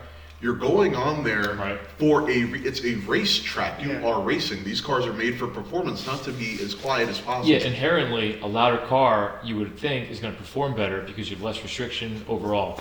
But there's also, like, there's different parameters. Like, how I'm aware of this is there's a guy that owns and operates Power Tricks suspension components. Shout Yeah. out Charles, you're awesome. Love your stuff. But he posted about being at Laguna Seca in his GTR, and he got flagged because it was too loud. And he had to hit up, I think it was Seb at Specialty Z. You guys are also awesome. And he had to send him a tune to modify the sound output of his car. That's And he insane. posted about this. He goes, I'm not familiar with this. I've never experienced this before. I've never had to change my driving habits or change the performance output of my vehicle in order to match a certain decibel level limit on a track. But it's a track. So I'm here to race, but I have to be quiet while I'm racing. What? Right. Yeah, going to a racetrack, not a library. I don't Now listen, I get it, I get it, understand that. but that means that you would have to, again, I'm not, I don't get it. I don't I'm know not if well the read. farthest electric car could go around the track without setting something off, no? I mean, well, I mean, I think Tires electric still car, screech. yeah, no, I know, Right, but not like a backfire it from gets a even, second, it gets third even dumber shift. than that too, because outside of just the open track days, I've also heard that they're trying to impose decibel limits on the actual races that are held there. And I'm like, that's just dumb, because, all right, imagine if they tried to do the exact same thing in Daytona in Florida. Yeah, Well, question. Hold on. Are they maybe just doing this because they're trying to get rid of gas cars? no, it's a, Because they were doing this before, they were, well, okay, so they weren't trying to impose anything, but people were complaining about it before the whole electric thing even started up. And I had just happened to look into it more, and I'm just like, you look at all these claims and all people, oh, I can hear the cars, and you look at how far away they are, and it's like, you compare, it's like, okay, you might hear a race car when it goes by that side of the track that's closest to your house, but you're not hearing it the whole way. Like, you're not, first of all, race cars are not flat out 24/7 unless it's an oval like at Daytona. yeah.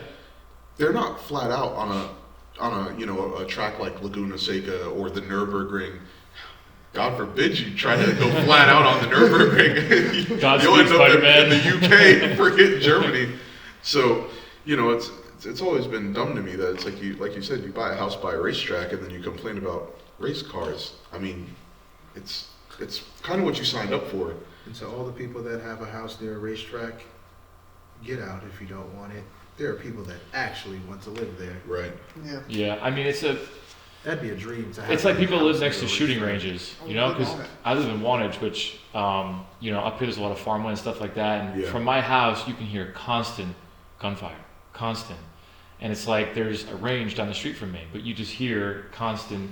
And I personally enjoy it, but as you we're a couple miles from the actual range. But as you get closer and closer, obviously it's louder and louder, and to the point where if you're a direct neighbor of this, but it's like everyone that lived there before was aware of this. But there's been like this attempt to try and maybe change the hours of this range, and it's like, well, then you should just not be there.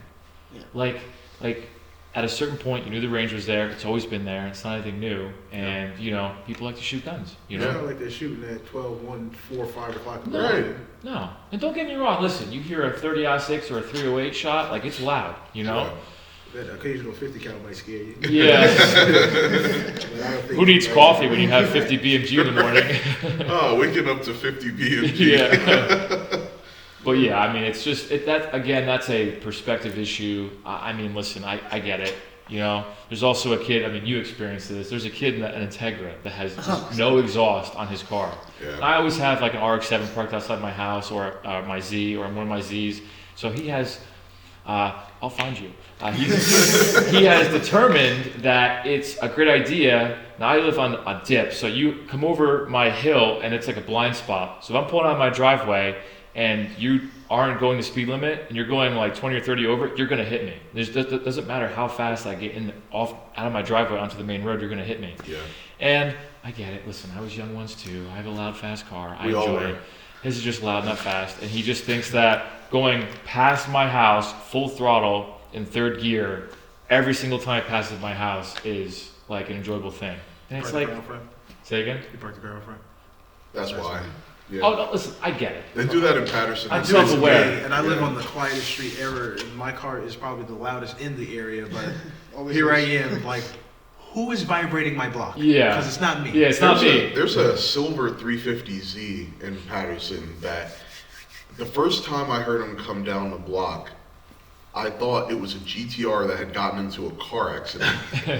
Because it's like you hear it and it's Yeah. just, and it's like the backfire, it's like vibrating my windows. Like I But heard you know what's my funny? windows shake. Those backfires aren't necessary.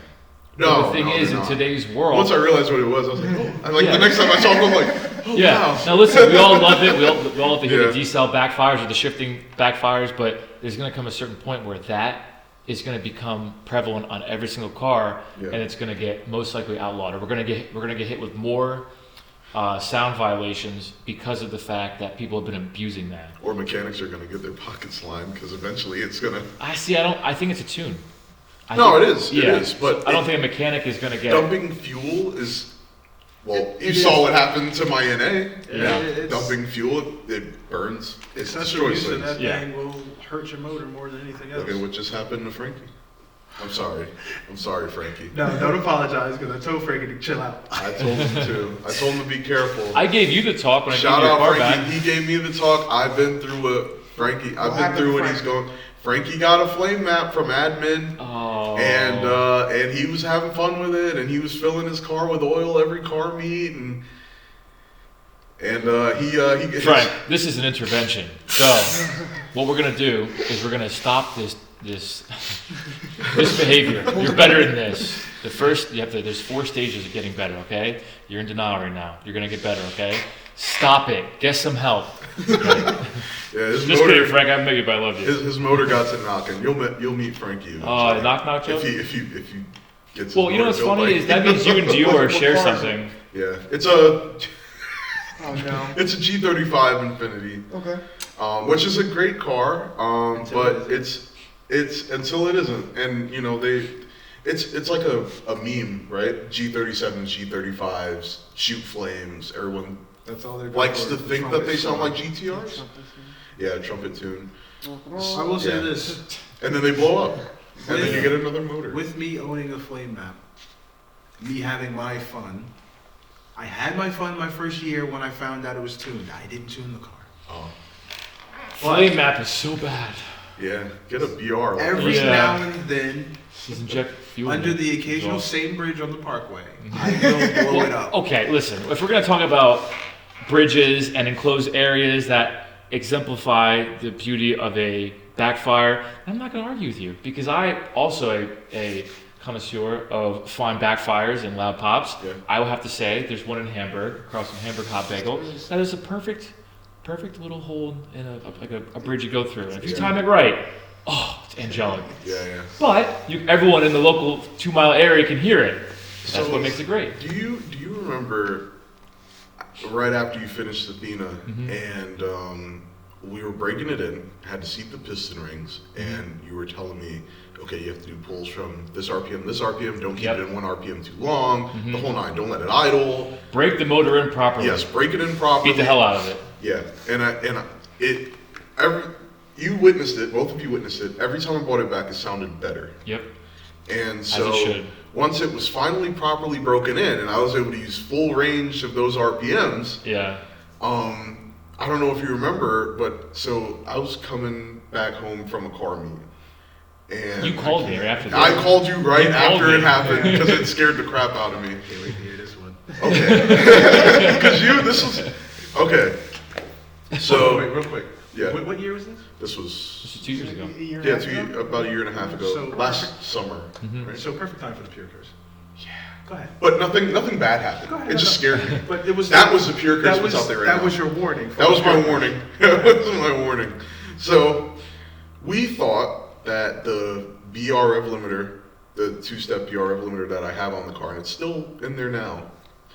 I thought I zeroed it out because after I blew up my NA, Yeah. and I was like, you know what? I'm scarred from this. I'm Yeah. zeroing it out so it's there. I don't want to take out all the wiring. I just don't want it to do anything anymore. It's a spark cut. Yeah. So what it does is not to cut you off, but No, to you're give people good. context, it's a system kind of like what I have, but you can make adjustments to cut the spark event. So long story short, if you cut the spark event, then spark never happens, but the fuel continues, so you can fill your exhaust with fuel. Anyway, continue. Yeah. So I was under the impression that it was completely zeroed out. Because it blew up the NA. And yeah, because it blew up the NA and I didn't want it anymore. Okay, so all right. I had never gotten To the RPM that it was set to. just give it a second. I never used, because of the break-in, Yep. I never went over 5,500 RPM. Okay, so I was going back and forth between 2 to 5,500. I never hit, what is it, 7,000 Yeah. RPM red line? Mhm. Never hit red line. Especially in automatic. Right? Yeah, exactly. I never got to the fun zone. Got So fired. yeah, Bang, bang. so not much longer, but so when I think it's the Parkway, taking the Parkway towards Patterson, there's an exit that puts you on Route 20, I believe it is. Talking about It's a stop sign, and it launches you into the right lane.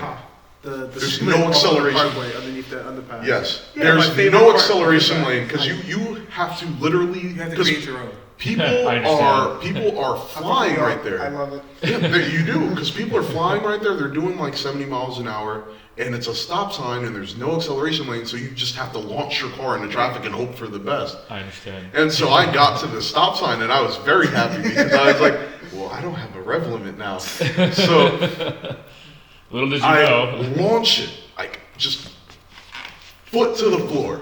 Wanted to feel all the power that my new fully built TT could produce in the settings that we had it in. We Yep. hadn't turned the boost up yet. Spring pressure, yeah. Spring pressure.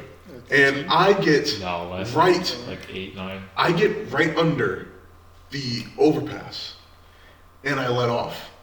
And Well, no, you didn't let off. no, I let off because it bounced, and I Yeah, it bounced, I let off, then you let off. when it bounced. Yeah.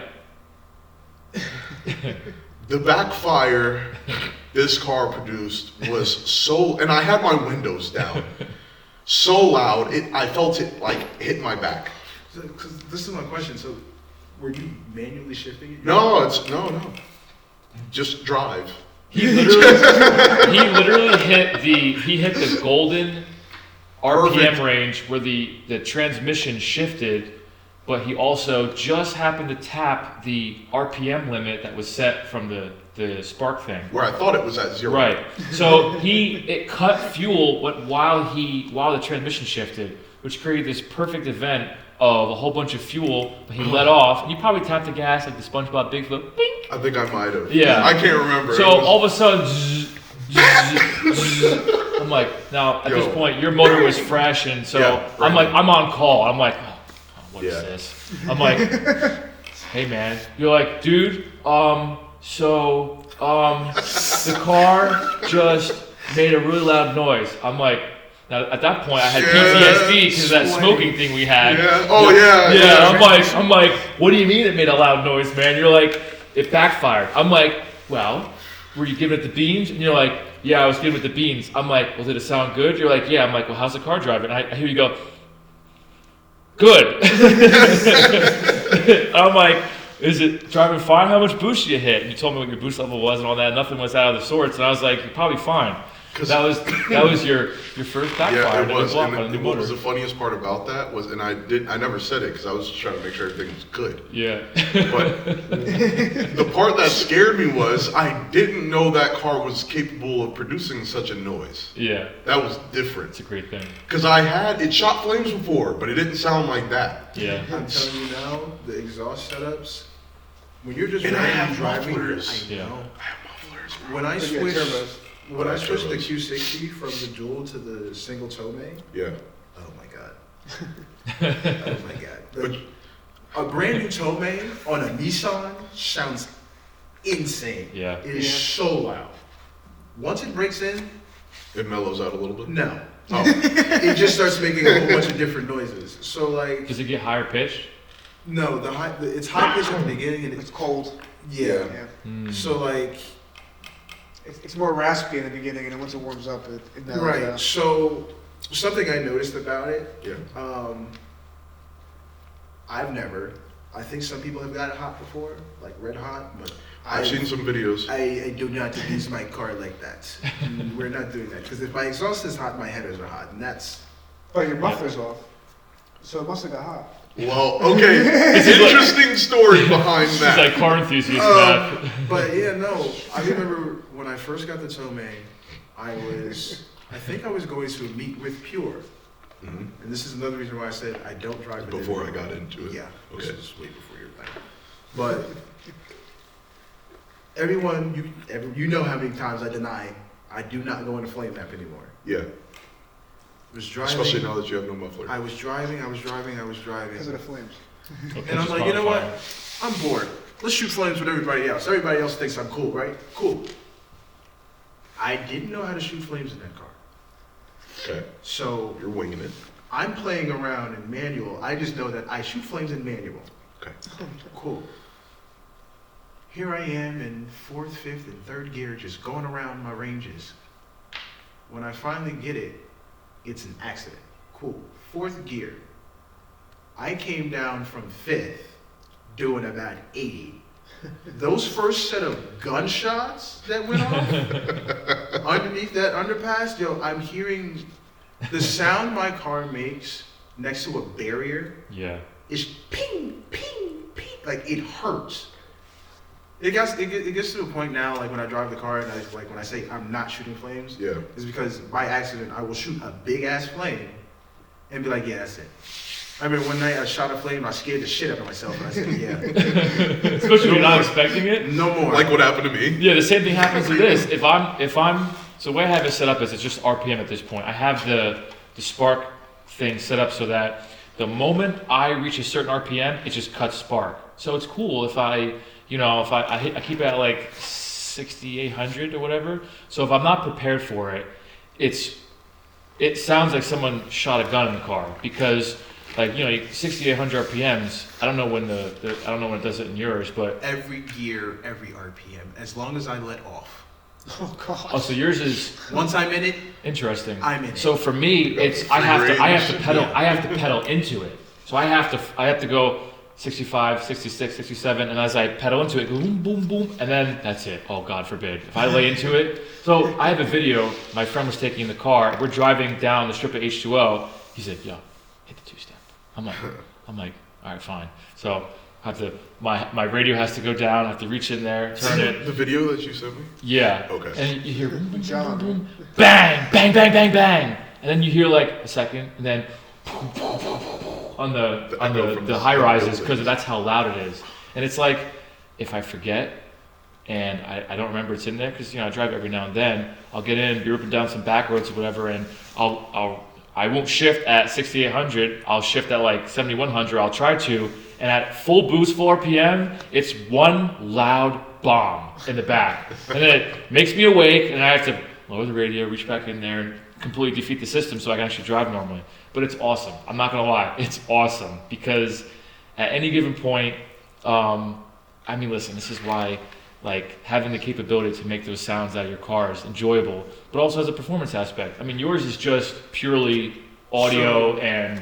So like, my car is tuned by Real Auto Dynamics RAD, not admin like everybody else. Yeah. The way my tunes work is I can change it on the fly. So how do you do that? You have like an access on port? my cruise control. I don't know if you've ever seen the C37. Yeah. You hold down your cruise button. You press cancel one time. That's map one. Cancel two times. That's See, that's map. cool as hell. Cool. So, for example, like if I'm shooting flames with the group, if a cop follows up, race mode, I'm not shooting flames. I don't know what the hell you're talking Right. about. But is your car tuned also? Like you have a tune on there for more power and stuff like that? Yeah. I see. So it's just purely injecting fuel on decel. No. I think It would have to. If you let off, right, and it's shooting flames, that means even though your car is not asking for any power, right, it's dumping fuel. But when you say shooting flames, is it like how GTRs have like that decel where it's just the actual it's flame not a front? fireball. Right. It's noise and a fireball. I see. Depending on like I say, I shoot better flames when I'm rolling than when I'm sitting still. Like people can sit in a park spot and just flame. That's not me. If I'm on the highway and I'm at speed, I can do continuous flames. I can do bombs. I can do whatever I want. Trigger words. Like But I'll send you some clips later so you can put it in. But like the lowest I can be crawling at 10, 15 miles an hour and shoot off a massive explosion. Wow. Like, I wonder if that has something to do with the fact that it's automatic. Yeah. Because I definitely think with so. a 5-speed or 6-speed, if the engine's decelling, there's no air going into it, so there's no way to do it. But if you have an automatic, but it's footwork. I see. So, but your automatic allows you to do that, whereas with a 5-speed or 6-speed, if you do that, still got to be in first gear though. So I have paddle shifters and. Oh, so you're in first gear when you're doing this? I can do. Not in any other gear? I can do it in all gears. I see. It's just the more. First gear gives the you more the responsive my pedal, the more aggressive it's going to be. So 1 through 4, I usually shoot when I'm like slow rolling. Right. Anything past 4, I better be on the highway. Now, do you have access? Does that also build boost off the line? Well, it's automatic, so you can do that. You can do that already. So. Yeah, I see. So, like on mine, I can actually set mine so that it's clutch activated. What that means is I can have my left foot, it's launch control technically. Flat foot shifting. Well, not even just flat foot, because you have to look at it 2 ways. Flat foot shifting is the idea where you just floor it, where your right foot is floored and you're tapping the clutch. But when you activate the clutch, you're activating a switch, which then tells the computer, oh, hey, cut the spark event right now because he's shifting. You don't want to over rev. You know what I mean? So it's, you can set it to an RPM where the moment you shift, you press the clutch down and it holds the RPMs for you. And then when you let off, even though your right foot didn't change, you didn't lose any boost, and you can shift fast. Also, it's a train, which is super awesome. Down there in the summer, you can get some sick shots in front of it. This is honestly the best area. You get everything. Man. You got the stream. You got a nice stream right here. You got the the train. We got We got fishing trains. got the man. train. I'm telling you, we You got it got all the up street, here. you got the train, or The guy after cars, fishing train, man. and we got a lot of stars here too. Yeah. Oh my god. Yeah, Oh yeah, you gotta show them the photos of the Northern Aurora? Lights when Yeah. they were here. Yeah. What? Yo. Oh, We had, Yo. you know the Iceland pictures where it's like green in the sky. No, I know.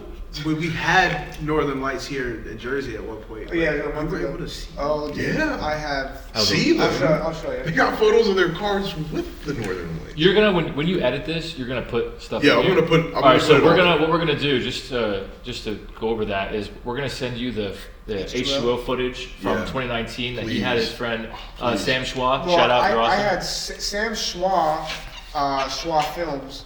He did a video, Professional video for his H2O 2019 after movie, and it was built out cars. And then Crispy Media did my car in 2020 for his final. It was his final H2O, Mm-hmm. and yeah, we got. I think that's the one I saw. Yeah. Well, yeah, you go to H2O, you always watch everybody. Crispy. Yeah. You always watch Crispy. Is my car there? Is my car there? Yep. The crazy thing though is in both those videos, our cars were the only ones out of all the footage was shot at night. Yeah. See, this is why I say like my car's not clean enough because there's no one walking up to that Infiniti saying, "Can I take a video of your car?" No. Yeah. Well, you know what though? Like, just someone it is, and that's all that matters. Because someone down there would be like, "Dude, this is my dream car," and you get to live vicariously through their energy. Because you're like, "You want to sit in it, man?" They're like, It's literally what I had at my old Yeah. job. I had a coworker at my old job tell me, "I wish I met you a week before because he sold his car and I inspired him to. Well, he wants another one, so "Yeah." a lot of people at that job got Infinities because of me. Yeah. I started a whole cult. Romani said that there's a lot of people at his Chick-fil-A that were like, well, first of all, how'd you get a Q50 working at Chick-fil-A? But a lot of people that were also like, you know, like that were inspired by his build and like they want to, you know, have nice cars. I mean, anytime that you can be an inspiration, because and it hasn't happened that often, but I can remember this one specific time. Remember, it was during COVID when, like, remember when there was like giant lines to get into Walmart? Yeah. Or like any like big shopping Toilet store. paper. Toilet paper. And they would only allow a certain amount of people in at a time, and, you know. So I remember going through the Walmart by Teterboro. Oh man, that's been a trip. I was actually I think I was getting oil For here? yeah. 15W50. Yeah, I was stopping over there to get oil, and it was towards the end of that whole line thing. But I was looking for a park close because I kind of didn't want to walk. I just wanted to grab it and get it over with. But there was a guy walking with his son, who probably couldn't have been more than like, I don't know, 7 or 8 years old. Mm-hmm. And he's walking with his son through the parking lot, and his son's just got his eyes fixed on my car. Oh yeah. And You can see it. Yeah, you could see it. The Like kid's walking like this. like just fall in love with the car. Like no, he was like amazed that. by it. Yeah. And mind you, like Athena she's not the prettiest car, you know. Like it's got a black front bumper, black nose panel, dents on the fender. But that's like, what makes it look cool, man. right. It captures And- your eye. And so the father, once he actually noticed the car, he's like, "Oh, that's a 300ZX. Yeah, son, that used to be, you know, Dad's favorite, one of my favorite cars when I was a kid, blah blah blah." And so, as I rode by slowly, I gave him a little rev, and I just hear the kid line up, yeah, and I was like, "Yo, that's so cool." Because Yeah. you think back to when when. you think that the rev limiter was set, and you shot it. Oh no! And then he goes before his He face. drives his kid and gets down, thinking it's a drive-by. He would go. Then that kid goes on to buy a Tesla. Smiles right No, into a no, frown. no. Hey, what the heck, man? Yeah. My kid's eardrums. But it's like you think back to like all the memories that you have that made you a car guy. Like I remember going to tons of car shows with my grandfather. Yep. And he used to take me to like, and mind you, his taste in cars isn't quite my taste in cars now, but back then I just liked cool cars. Like it didn't matter what it was. Yeah. There were. I remember seeing 18-wheelers on air, like love out that. there. Yeah. They're insane. That's so awesome. So I remember one particular time we went to this big. It was like a block car show. They shut down a portion of the city, cool. and dude, they were bringing this race car, like a dragster race car down. Yeah, Yeah. and dude, the tire was like it's like the size of that light. It's huge. But all I remember was because we were all the way at the end, where at the end of the show there was a space reserved for that car. The car was coming in like 4 or 5 blocks down. That's how many blocks they shut down, and it was coming all the way down to come park in that spot. And the whole time, all you heard was the chomp of that V8 come down, and it was like it was like an aggressive chomp. It was like Oh man. It's like, and I'm Man. dude, it sounded like a wild 4 animal was RPMs. coming down. Yeah. You can feel And it vibrating the ground Yeah. as it's getting No, closer. actually, and I remember it getting closer, and I just got happier and happier. And my grandfather was standing right there with me, and I remember by the time it got all the way up to us and it parked, this guy hits the rev limiter on it, and I'm like, yeah, it's like, but like I'm smiling. It's just so loud, like it just vibrated my whole body, and that never went away. What car was it? I wish I could remember. Yeah. It was kind of like a, if I had to guess, it looked kind of like one of those old school Volkswagen GTIs with like that weird kind of hatchback, square body in the front, and it had just massive tire in the back, That's full awesome. cage, yeah. plexiglass windows, like the whole nine, and exposed engine. That's awesome. That was just the craziest thing. Open headers. Open headers. It's the only way. Wide open. That's so cool. But it's like every time I feel like you get that kind of reaction from somebody, it brings me back to how I felt when I was a kid, when I would see cool cars, when my uncle, who inspired me to get the cars that I have right now, when he would come by in his 300ZX, it was like a cherry red, similar to that color, not exactly that color. Yeah. Actually Covington's original color, that color. So, Aztec.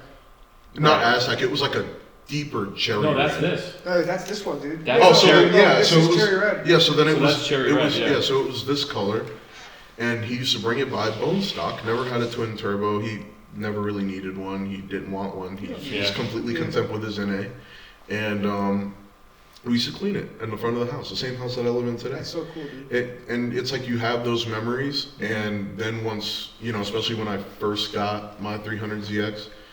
And it's parked outside, and it's like you think back, like I always think back to it, and it's like to be able to give anyone those types of memories is like it's priceless. It's sentimental too. Like memories. I mean, it's the whole definition of sentimental is memories. But I find that I'm most sentimental with cars, Yeah, and like the relationships I have with people through my hobby and love for cars. And I do think that is one of the blessings I have in my life, is that I was able to get involved in something that I can share with other people.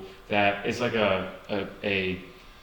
everyone has the same feeling. It's like I always go back to what Jeremy Clarkson says. It's like an extension of you. It's not just a combination of rubber and metal and all that stuff. It's like a living thing that you're involved with its success or failure through a flame map. But but you get to meet some awesome people through it, and I think one of my goals actually is because we have an awesome parking lot here, we could get some good meets together. But I want to figure out a place. I was thinking LBI or somewhere where we could go and do our own version of H2O.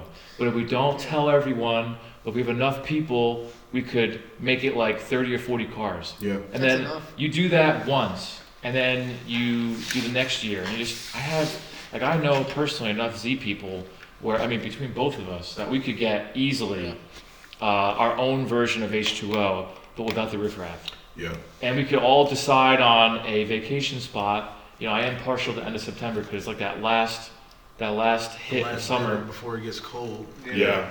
I think the bulk true of the season ender. Yeah. I think the bulk of the car community, especially on the East Coast, specifically the Northeast, not that we need it, but I feel like it's needed.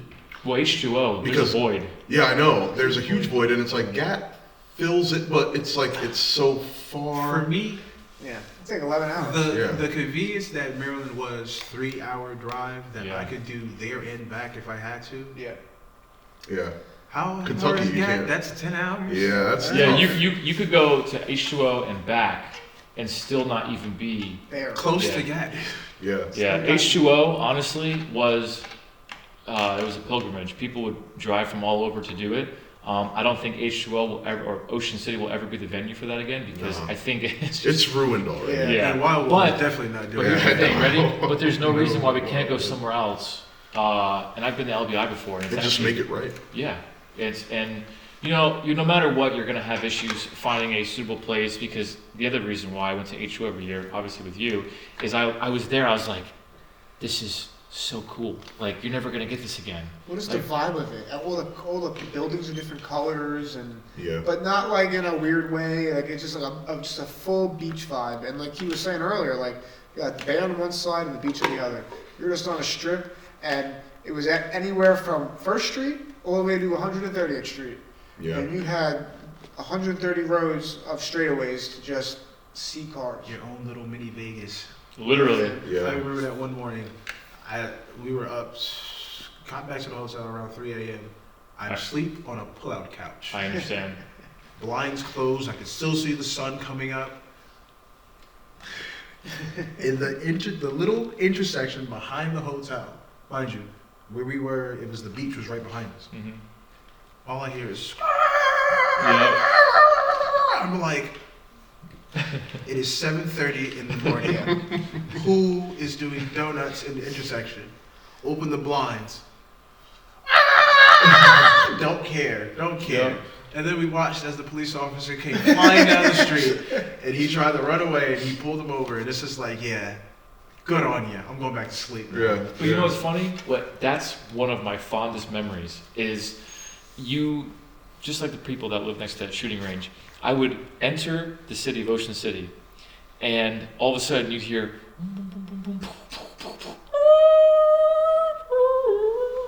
like that. It's like if you enter GTA and you Yeah. hear all of the sound, Big like 5-inch server. yeah, like the sound effects of all of the cars, just everyone doing their own thing, you know? And There's it's a just- clip of us getting pizza from the night we got there. Yeah. You might know the pizzeria. Grotto's? Right in the middle. Grottos. Yeah. Parked up. I'm giving my good stretch after a 3-hour drive. Volkswagens. Bah, bah, bah, bah, bah, bah, bah. Yep. I'm like, there it is, Iraq. yeah. Talking about and he's 4 or 5 blocks down, and now the people Yeah. down behind him are responding, and it's like, yeah. Oh Camera yeah. just- So that's the other thing. When it was deadlocked on like Saturday night and stuff like that, no one's moving. Yeah. You're moving like 4 car lengths every 5 minutes. So you're completely locked up. So you hear someone go boom, boom, boom, boom, boom, bang, bang, bang, bang, bang, bang. Just starts. And all of a sudden you hear, all right, and you hear another one. And then if you're in a block of cars, everyone just starts doing it. And you kind of see the cars moving, so you can kind of tell who's revving it and who's not. And you see everyone on the sides like this, like, oh, Jesus. That was With good the stuff. side exits, also the hood exits, you can see flames. Side Yeah. exits, side exits and hood exits. Towards the crowd. They did it on purpose. It was this old Volkswagen, remember? Oh my God, that was like a pea shooter. Yeah. It sounded like a ray gun. He did it on purpose. Oh, I remember the so- first time I heard a two-step. It's a great In thing. 2018, I went to one of my good friends, Jermaine, who had a R35 GTR. He Oh, wow. he took me to it was a Ritz magazine car, Slam by the Harbor. Sounds about right. Slam by the Harbor, and it was like towards the end of the show, and there's this guy in like a drag racing Honda, and it had a hood exit exhaust. Just you could clearly see the exhaust in the wastegate right next to it. Yep.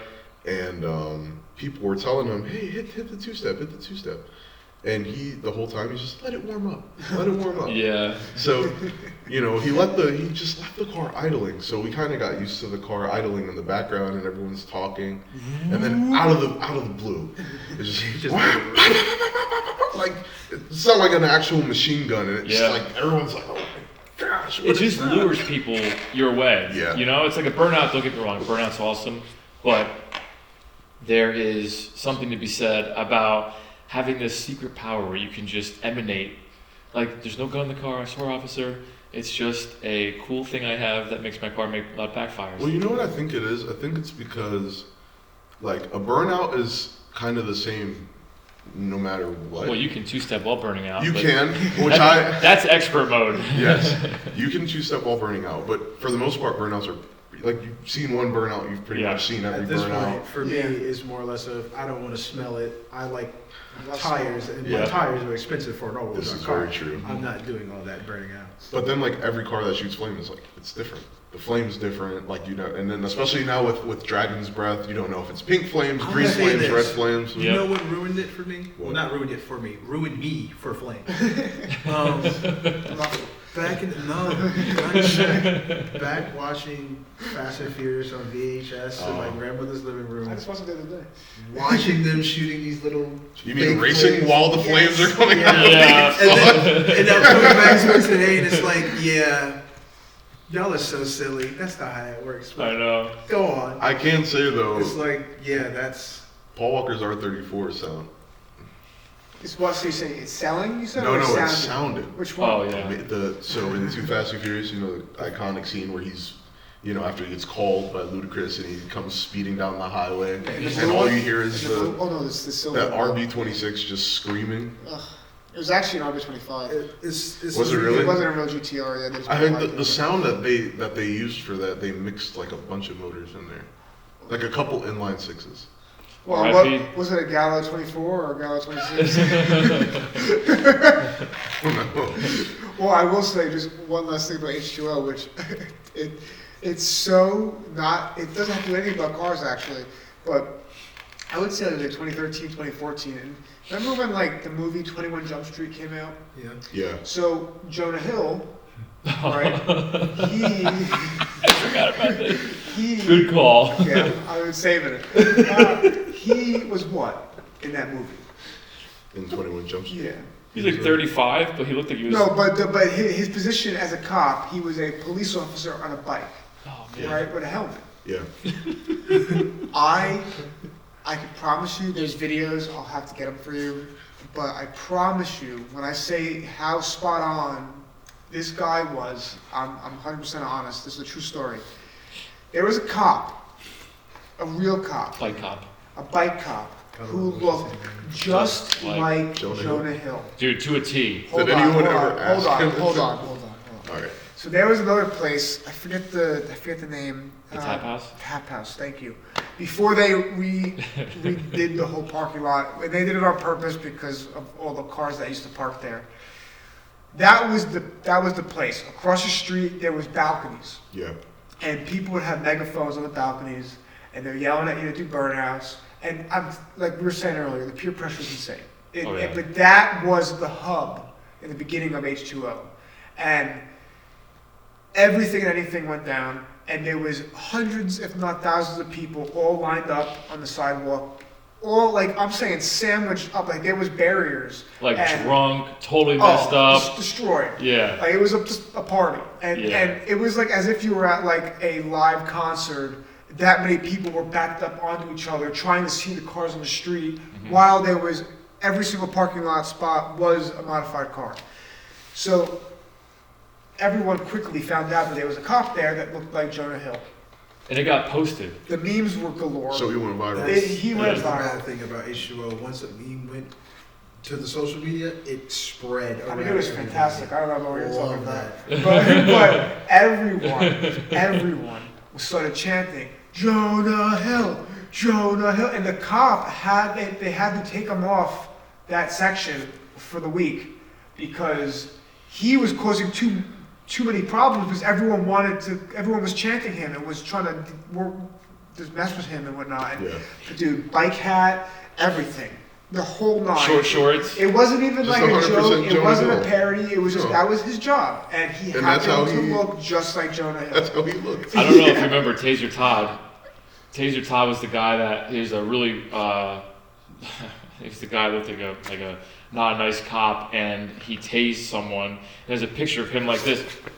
tasing a guy. Yeah, he's like, his guy's knee on his back. Yeah, he was taser Todd. But yeah, Jonah Hill was definitely. Well, how about the one when there was a kid he was a young kid, he was like 18, and he was like selling weed, right? Okay. And he was in his car, and he saw a cop. This the drug deal went bad? Yeah. Oh yeah. He saw a cop roll up on him, but he didn't know. Listen. At the end of the day, what do? I get it. If you're 18 years old, you're in City, Maryland, you're trying to sell some weed. I don't know. I've never done it, so I can't say anything. But he thought the right thing to do was to back up and get out of the scene. What he didn't know is there was a cop behind him. He hits the cop. He gets out of the car. He runs. You know the bar secrets? Well, he was never Well, there. no, I'm just saying, I don't know if It's a very common bar, nightclub. It's a nightclub bar that if you walk outside the back end, it's literally a bar inside the ocean or the bay. I forget what side it was on. I think it was the bay side. I never went. Yeah, and I've never been in either. I tried going the back end with Brian. We took a boat. I had a fake ID. The guy took it. I never went in. You know, it is what it is. but I tried my best. But yeah, so the kid ran into Secrets. Did he have a gun? He didn't have a gun, but there was a SWAT team that we watched a SWAT team with ARs run in the Secrets into the bar, and I'm like, but he jumped into the bay. Yeah, and he tried to get out in the bay. So there was a helicopter with a searchlight. Now this is during Saturday night, so it's like pure top of the line H2O going on, and there's this massive manhunt underway in the bay. Everyone's like, free entertainment. Yeah, dude. So it's just like there's helicopters going over, there's people lighting up fireworks in the road, doing burnouts, and there's some kid that decided to sell weed and try and fight a cop, and he's in the bay, and it's just like that's pure H2O. Even though it did get bad, it was fun while it was fun. It was fun to be like, oh shit, they're setting fireworks over. There's an R35 doing donuts in the middle of the intersection. Yeah. It is something you don't see, and I will say it was fun to see, but it was worth a year wait. I'll say that. Like, it was interesting. At the beginning of the car season, I was not excited for any show other than my car has to be ready for H2O. That was the only show I had to be ready That's all for. that matters. Yep. I will say this: 2020. Yeah. After what I know there was a lot of anticipation for I it. had, like I said, I almost got pepper sprayed. Right. They were shooting mortars or something, but the sheer amount of police officers that came to the one area to disperse over 250 people, dispersing 250 people from a block. You mean that guy that was walking around with the pepper spray? The bear mace. Yeah. Oh. When they were doing the drag I races saw on that that. side road. They were spraying people, Just straight up, just like keeping them off the sidewalk. More plants, fauna, watered. I saw an arm and just orange mist, and I said, He said fauna. "Go that way, go that way." It smells like high end over there. All you heard was I saw like the a memes group of that. People running that at was you. crazy. They're spraying people with mace. They're macing us. I heard that it wasn't just that. It was like the stuff they were spraying smelled like barf and stuff like that. Oh my god. No, I think people were throwing up from. No, I believe it. that could be it. I believe it. I mean, listen, I saw, because I didn't go down in 2020, and I'm honestly, at the time, I was so butthurt. I was like, any H2O I missed was like a knife in my chest. I felt like I was dying, honestly. What's funny, and I'm being hyperbolic, but I'll tell you why. It's because I was so in love with the vibe of H2O, but what I didn't realize is that I actually saved myself because my car would have got towed. My car would have got impounded. I would have got hit with like $3,000 worth of fines. would have got taken. And I would have got hammered. You, on the other hand, the RB, he's in the purple Z, the RB, he's kind of under the radar. It doesn't look. That's why. You were on the news. I know. Yeah. Oh my God. I'll drop that clip in there. You weren't even there. You know what's funny? Thank you for reminding me of this. They interviewed him about H2OI. I totally forgot about this. There you go. Okay, so you're jumping me back here. Okay, so That's crazy. I didn't go to H2O. How did I end up on the news? I forget how it went. By the way, real quick, this will be the last because we're running over too. Okay. Oh wow, really? Wow. Yeah, I know. Wow. I know. You're Wow. welcome. And I got like 5 or 3-ish slam questions that I want to ask you guys. Okay. But go ahead. Back- Please, okay. please tell this. I'm gonna go Please quick tell with this. this. So Lightning round. I'm gonna give you the clip for it. I don't really remember how the. Wasn't someone Oh there? no! I had an H2O group for Z32s. I believe the actual reporter somehow found out that I had a takeover. It said Facebook Z32 group. takeover. Yeah. Yeah. But it wasn't like a takeover. Okay. They misread it. Yeah, no, but I had, from back in the day, I called them takeovers before I even knew what a takeover was. It was Yeah. me Well, it getting wasn't all of the takeover. Z's ready Yeah, to yeah. go down to Yeah, yeah, Ocean like City, Maryland. takeover, not Takeovers, like- We just takeovers like weren't to takeovers. we just Yeah. like to just be the only car on the strip for 10 minutes. Yeah, I so we think- would literally take over the strip, and so I would get all my not in like the No. Yeah, not in the not doing the burnouts Going and- 30 yeah. miles an hour, Yeah, it's yeah. being stacked by 20 Z's. So she, I think this is how it happened. She got my contact information, and so you were down there, and I was in my other place, and I had the car there, and so she Zoom called me, and random? Like yeah, they no, know like you? she texted me or she called me, and she's like, hey, I want to do an interview. You're down there right now, and I was like, yes. And she's like, can you do a Zoom call with your, and would you mind if I use the footage to be on the news? And I was like, absolutely, no problem. So I positioned myself in front of my car like this, and I just walked around with my car, and I was like, you wouldn't believe it. They're down here. They're rambunctious. There's burnouts everywhere. And she ate the whole thing up and then put me on the news. And it's a video of me. It's still out there. Yeah, You can- I know it's exactly. I have out it there. bookmarked, but so funny. I wasn't even down there. I was So in Sussex funny. County. But So funny. yeah, but that was. I forgot about that. Thanks Yeah. for reminding Yeah. me. No, I had to bring that Fun up times. for sure. That's So gonna be a great what's your one. lightning rounds? Okay, so 2 hours. Damn. That was quick. it's 3 things. Right? So I'll start with the first one. I think would be the easiest for both of you, considering you have done both of these things. But when you first mod a car, are you focusing on cosmetics first or mechanical work and power first? You want to go first? Or you want me to go first? Well, I mean, I did it both ways. The purple car, I did the exterior first, but I have to give myself a little bit of credit 'cause I didn't know that I was swapping the engine anytime soon. But what I did learn from that is even if I did do the exterior first, what I shouldn't have done was pull the motor and then build the other motor. Because I did not have my car for years. Double Right. bolt time. So if in that regard, I mean, listen, I think as long as if you're not nowadays, it's tough. It depends on what you're really doing. If you know that the motor's coming out and you're going to do work to it and all that, I would focus on doing all the mechanical work, but in the same breath, I would also do all the body work and paint work in the engine bay. So once the new heart is back in, everything in the engine bay, including the motor, is ready to go. And the only thing you have to do is chip away at the exterior. Right. But with Maybelline behind me, I'm probably going that route.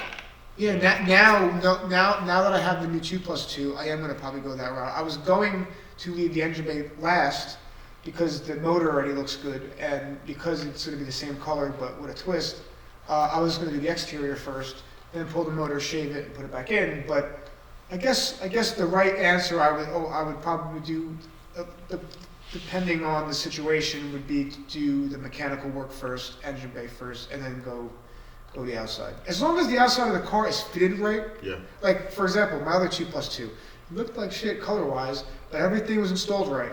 And that's why people liked it. It wasn't because it was a rat rod and it was falling apart. It was because it was a rat rod and it was put together right. Yeah. So, you know. My answer to this is a little different. It really depends on how many cars you have. That's also very true. First world problems, and the reason why is this: if you have one good car, because we have a rule now, and you really understand this, you have to have one car driving at all times. Yeah. When you don't have that, that's when you're really like, oh man, I feel like I'm missing out. Like again, if the car means that much to you, or the platform means that much to you, when you don't have it, that's when you really feel that absence, that void, you know. But let's assume you have 2 or 3 cars and one's always going to be running.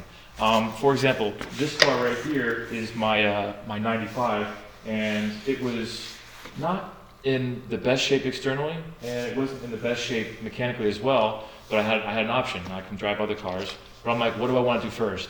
So I think if you, let's say you buy a car and you want to figure out like what do you want to do first, maintenance always. Yeah. Always do your maintenance. And I know it sucks, especially on the Z, because you're like, oh, we got a timing belt kit, $800. Yeah. Shit. Like all that stuff plus labor if you don't know anyone or you don't want to do it yourself. Like it sucks. But if you do your labor first, always do your maintenance first. If you do that, then you can at least guarantee that what your investment isn't going to get worse. It's just going to stay the way it is. And the reason why I say that is because on these, if you don't do a timing belt, what happens? She blows up. Yeah, and all your valves bend. So don't do that. But in my case, I always try if it's mechanically sound and all my maintenance is done, then at that point you have to triage your needs. If the motor has to come out, then, and most people won't do this, but we pull the motors and we shave the actual engine bays. So if it's a show car or something you want to like actually bring to car shows and you want to have that look, then you should do all that while you're in there. But if it doesn't need all that stuff and you don't need to do any crazy work and it's not going to be a show car, then just slowly start progressing through your mechanical stuff. Do all your mechanical stuff, do all the mechanical stuff first, and then I would do at the very end the body work. Because what happens is if you do all your body work first and then you leave all your mechanical work at the very end of it, there's a possibility if the car is in pristine condition, you could scratch something, hurt something, just leave that to the very end. Because what I do, and on my green car I did this, is I did all of my mechanical work first. So the car didn't look good, it didn't look bad, but it didn't look good, but I was like, I'll do that at the very end. I did all the mechanical stuff, new motor, shaved engine bay, all the stuff I can't get to once everything's back together. And at the very end of that, that's when I did the exterior work. And then the whole car, the cool thing about that is after it's painted, put it back together, turnkey. All I have to do is get in and drive it. I don't have to worry about anything else. And the paint, which is also the most fickle, I say that from experience, you save that to the end, and then there's no more headaches. So that's what I would do. I think that works for the most part usually. But obviously it depends on each individual's ideas, what they want. A show car is going to be down for no matter what, a year, 2 years, depending on, Right. But, yeah. Okay, so the second one is, out of all the cars that commonly attend car meets and car shows, Sorry. I feel like you already kind of know where it's going. Because I think I have an idea, and if I'm on the right lines, I'm about to scream out the answer. Okay. Out of all cars that commonly attend car meets and car shows, if you had to choose one because of the bad rep that the car and the driver is known for, what car would you just completely get rid of in existence? Oh, man, I think I said so I could buy for myself. Damn. It's made by Dodge. Do I need to say more? What a 350Z? Okay, so this is That's a tough one. okay. So what you're asking me pretty much is if I was Thanos and I was just gonna, Yep, and it was any car, gone. right? Because you think back and go, you know what? You think of all the things that you've seen. We He's really gonna don't need ruin these the night. people here. You're gonna ruin the meet. But see, aren't you? the problem though is that it's This is gonna be bad. it could honestly be any car if they're not done right. Don't worry, the last one picks you back up. I think at the It end, can be, but which I- one sticks out? This is gonna be an unpopular opinion, but the least enjoyable car I've ever enjoyed is VR6s or like GTIs. Okay. So if I was Thanos, also no attack on you guys. It's just your car's wrong. But I hate German cars, so I would Thanos the shit out of every GTI, and I'd laugh while I did it. I mean, I could definitely That's see why I don't care. the Volkswagen side of it, as in deleting them. Just saying, A wheel Volkswagen bolts. spooling up is the only thing I go like this for. It's just because it's like It's tough. no. I mean, listen. I think I'm also a little biased from it because H2O. You saw so many of them, Yeah. and But those were nice. no. But they were. Those were nice. But they were also 100% cookie cutter. Yes. In the sense that there was only one or two options for every part of the car. If it wasn't a Harley Quinn, it was. I was about to say if it Yeah, wasn't a man. Harlequin. But It was I just mean, shooting flames. Yeah. that's definitely a difficult question. I think if at the end of the day, I think any car that is put together right and because at the end of the day, you know, I'm not like a front wheel drive guy, but there are beautiful Hondas out there, and there are beautiful things out there. There And are. if there's beautiful cars built right to what they're supposed to be, you know, built for, then I can respect it. But if I want to delete anything, I mean, I definitely hate the trombones. You know, Can we do three? I hate the 350 So listed three? exhaust. He's barely getting one. You got 3. Well, yeah, I could do this all day. Yeah. So, okay, the GTIs are gone. Okay. The 350Zs, or anything that has a VQ in it, a VQ 35. Tough. I got a BG. I ain't got to worry about that. Right. You know what's wild? I don't take offense because my dream car doesn't have a VQ, so it's okay. That's okay. Then. There you We're on go. the same There page, you go. right? And then Inspiration. after that, it would probably have to be anyone that straight pipes a BRZ or an FRS. Valid. Yeah. Valid. I understand that. Yeah, that's where I'd end on that. But Or the people rolling in the Kias. Ooh, You know, that's really annoying Sorrentos too. too. the Stingers. The Like Kia they Stingers. go with like their 2.0 turbo Sonata. And it's Oh like, no! Yeah, I've seen some of it's those. like, come on. yeah, but they're not. I don't know. If you're talking about No, they people do a that. lot. Yeah, but No, I'm they talking about try. like. Oh, I'm I talking got about- one. No, I can't. Right now. Oh, you can't say that. Yeah, come on. Chevy Cruises. Oh, yeah. I mean, That's right in there with the Sonatas. That's a reach. Yeah. Well, I think the last one. Wait, did you? well, I was You gonna have say, yours? that Yeah, is- you just I wanna tell us hear- yours. Yeah. Oh yeah, I do have one, but it's biased, and you know why. Why? But What is it? Don't worry. Well, I was just gonna say that's like when everyone says respect all builds. Yeah. It's for me, it's to a point. Of course, yeah. So I would Right. respect any hard work you put into your build. It's your creative design. It's you. Yeah. But don't force it on me if I Yeah. say, hey, this would be clean if you just switch this maybe. Yeah. Because again, my You're definition allowed to have of your opinion. my definition of clean Mm-hmm. is a lot different from a lot of other people's definition of Most clean. Yeah. Yeah. So for me, respect all builds is very limited. Mm-hmm. I think, but that also comes with there's an objective truth behind that. As in, if you say, "Oh, respect all builds," right? Well, then when you say that, you kind of factor in reasonable. Like, what's a reasonable build? What's someone actually put? Again, I'm not going to go into a diatribe here, but I did coils and I painted my calipers and I got a keychain or something. I respect my build, and it's like, well, You didn't really build it. You just put right. a couple parts on And it. listen, I love the energy, and in fact, like we're going to get you there, but you should change your perspective and not think of this as a build, but more as a journey, and you're going to get to your build. You know, but that's all I'll say about that. You're in the process of building. It is Yeah. not built. You're building your build. Foundation starts Scat somewhere, packs. people. I should have known. Well, I said it started with a Scat dollar. packs. You're not wrong. Scat Let the packs. people over there know. Scat Yeah. packs. Scat packs. Scat And pack, scat pack, Scat scat pack. pack. Hey, what time is it? Scat packs. Thanos said it's scat pack time. Scat packs. Okay. The your reason third- is quite simple. It's because one killed my other car. didn't kill it. I Didn't would kill say. it. It's I a would life say. support. Grievous- Your engine would start up right now. I would say That's true. grievous. That's true. A grievous maiming. I could never, in good conscience, like a scat pack. You know, I think you was need. Because of thinking that. that's what- Hold on. I could Drunken tolerate bar one. fight with a I could scat tolerate pack. I one. think I know what you It was a need. dogfight. You need an eye for an eye. You need to go wreck a scat pack. With and what? Yourself. Go get a Honda. Go get a No. $1,200 Honda off Marketplace. And just jumped out of it. Just leave it in neutral and let it roll down the hill. Oh my god.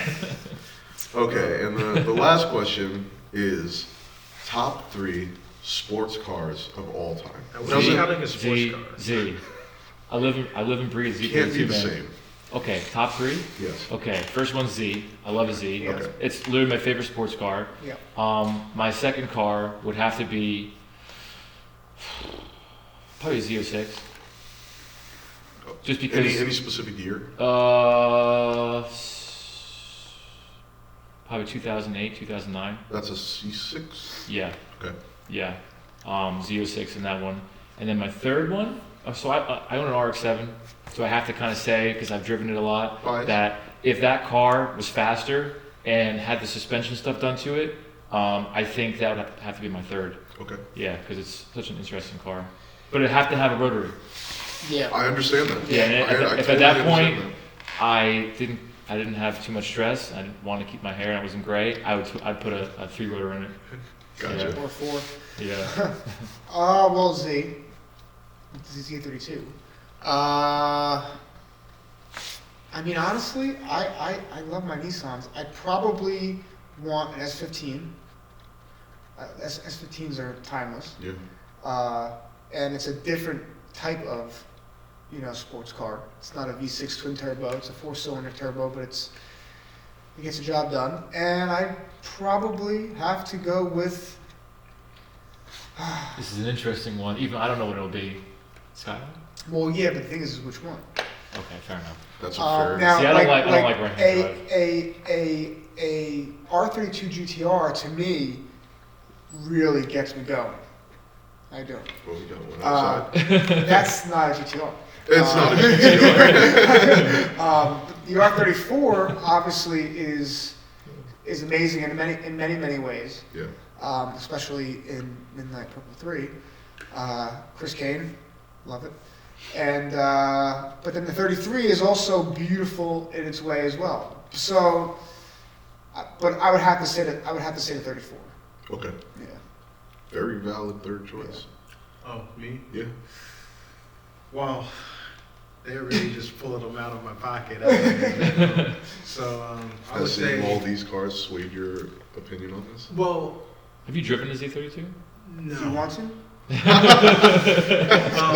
funny that you say. That reminds me of that Bad Boys.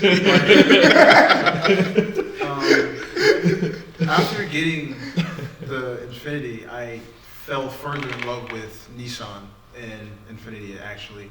So I would say right now, in my mature age of 25, my first pick That's awesome, man. would have to be my dream car, an RX-7 Okay. RB swap. Oh, Interesting. we actually we knew that had. So there's a weird feeling I have in the back of my mouth right That's now. fine, you can keep it there. It's called vomit. Just keep it there because the whole dream that I had, it's a baby blue, red interior, work VSX wheels, Okay. 3-piece, Mhm. but RB single turbo, But in an FD or FC? FD. Okay. But We had a friend that had one actually. Shout out Joe Boyle. Yeah. the way that I wanted it is because Fast and Furious ruined me. I needed, Ruined all of us, dude. I needed that kit, no spoil. Mm. Just Brazilian. I understand. Waxed. Yeah. I saw it. I built it in GTA. Hell yeah. Yeah. And seeing it just going to car meets online with other people that don't, it's not a real car. Yeah. Yeah. It's fake. Mm-hmm. Seeing how many people love that car, and it's like, this is my vision here. Mm-hmm. Yeah, all-wheel drive RB RX-7. I'm is- about- And the thing is, the FD chassis, like when I drive mine, man, you wouldn't believe it. And mine is completely stock. The only thing that's not stock about my car is it was painted poorly in its past. It's got 28,000 miles on it now. But when you drive that car, people are like, it's like everyone knows what an FD is for the most part. And if you put a Skyline motor in that, I mean, it would be really truly Well, I thought my thinking about it when I was brainstorming was everyone complains that the rotary is after a while not really reliable, and it was like, well, I could get a shell for RX-7, and if I really didn't want my Infiniti anymore, just take the VQ, pop it in there. Mhm. Then I said I could go bigger, 3.8 or Yeah. better. I Yeah. could put a GTR motor in there if I wanted. Mhm. But I realized that it's my dream, so take my time. Whatever comes, it's gonna be here. But it'll get done eventually, one day. Sure. Whenever I get a shell. You ever drive an FD? Do you want to? So here's what we're gonna do. This is the cool part. Part of this is we'll do another segment of this, Yeah. and you're gonna drive shit out of a bone stock FD. I would say put a helmet on, but it's yeah. One for the YouTube channel This will- and this two will- for another We're podcast. gonna have fun. But let me get these last two. Yeah, right. yeah. So I like RX-7, to dance. 886 Gran Torino. Mm. Okay. Classic. Okay. And then, if not an S15, because I always dreamed of having a white S15 Yep. supercharged. Yeah. Okay. Okay. SR still? How do you do that? How do you do that? Well, the one I saw, he LS swapped it. Okay, fair Okay. enough. Do it in Australia. Dude, they- Australia. those- Sounds about Yeah. Those Australia. Aussies are wild. But Australia. I fell in love with the body of the S15, and after that, it's either going to be an R34 or an R32, whatever I can get my hands on. So that's Cool. what's up here for me. I like it. For me, I'm gonna take the number one is gonna be No peer pressure, bro. the number one has to be the R34 GTR, and I have a solid, It's okay. Respect. I have a really solid Spec 2? Spec V, Uh, but Nervo? I would love that. Millennium J. But if I'm being honest with you, an R34 GTR, as long as it's an R34 GTR, I would love it to death. Mhm. But that one, just because the Fast and Furious was such a part of my childhood, Okay. and I just loved Paul Walker's R34, and I'd always wanted to see one, and they weren't legal in the States, and Yep. it's like you never saw one. Even at shows and stuff, I never saw one. So I remember the first time I saw one, I freaked out. But yeah, so an R34 GTR, followed by the 300 CX. Oh, so you got one of your dream cars already. Yeah, yeah. Look at you. Well, sports car. I'm not touching super just cars in general. Sports cars. We're staying in sports cars. That's still But when you say sports car, is it purely for fast driving, or is it Well, like an sports, aesthetic? as in it doesn't have that. It's not quite exotic super. car? Yeah, not exotic. Not I it's don't just got to worry about if it's road sporty. legal. Okay. Exactly. you know. Fiber So. monocoques. Oh yeah. So exactly, like no McLaren sentence here, but yeah. So the R34 300ZX, specifically the Z32. As much as I like the Z31, it doesn't even really make my top 5, Yeah. but I do like it. And the third spot has to go to 71 Charger. I'm sorry. No, yeah, Charger. Scat Pack? Okay. No. RT, and top of the line, and I've always wanted to have a 71 Charger in just gloss black, like that deep piano black, gloss black. Like Fast and Furious. Like Fast and Furious, Yeah. blower out the top of the hood, Oh, yeah. like but like retro modded inside so that things are more up to date interior, but you still have the classic exterior look. Yeah. I've always wanted one of those, and if I had to put like a little, like a honorable mention, I'd say a '65 Mustang, but it doesn't beat out the Charger to me. I like that list. I would have to say if I was going to add one right-hand drive car to my list, because I generally don't like right-hand drive, Yeah. because any car that is fast, I don't want it to be right-hand drive. Yeah. But I would have to say if I was going to replace anything, I'd replace the Z06 with a Hakosuka, or Hakosuka, however you want to say it. That's the early Skyline, Yeah. and that's what I would pick. But I wouldn't make it fast. It would just be like a sporty car, keep it NA. Okay. But ITB life. yeah. Yeah. Cool. Okay, so that's gonna wrap up our first podcast ever. That was great. Have a Thank nice, yeah, of course. Happy holidays. Have a nice Merry Christmas. We hope you all enjoy your Christmas with your family or with your car. Hopefully it stays in Your one loved piece on ones. the road. Hopefully it stays in one piece and on the road. Everyone stay safe out there, however the weather is, wherever you are. Hope you all enjoy and have a Merry Christmas, and hopefully you guys stay, subscribe, like, and join us for the next podcast. Keep an eye out on the Pure Motorclub Instagram page, which is going to be put up on the screen. We will be posting when our next podcast is going to be. You'll see all the teasers and everything there first. So, once again, I'm DKZ32. Foster VQ. That Perp Z, that Sapphire Z. And CBAZZZZ, the CBAZZZZ. And our shop is Strange Restorations. You can follow us on there.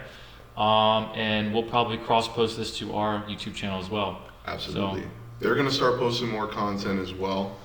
So definitely check their stuff out. It's going to go right there on the screen. And without further ado, see you guys next time. Merry Merry Christmas. Christmas.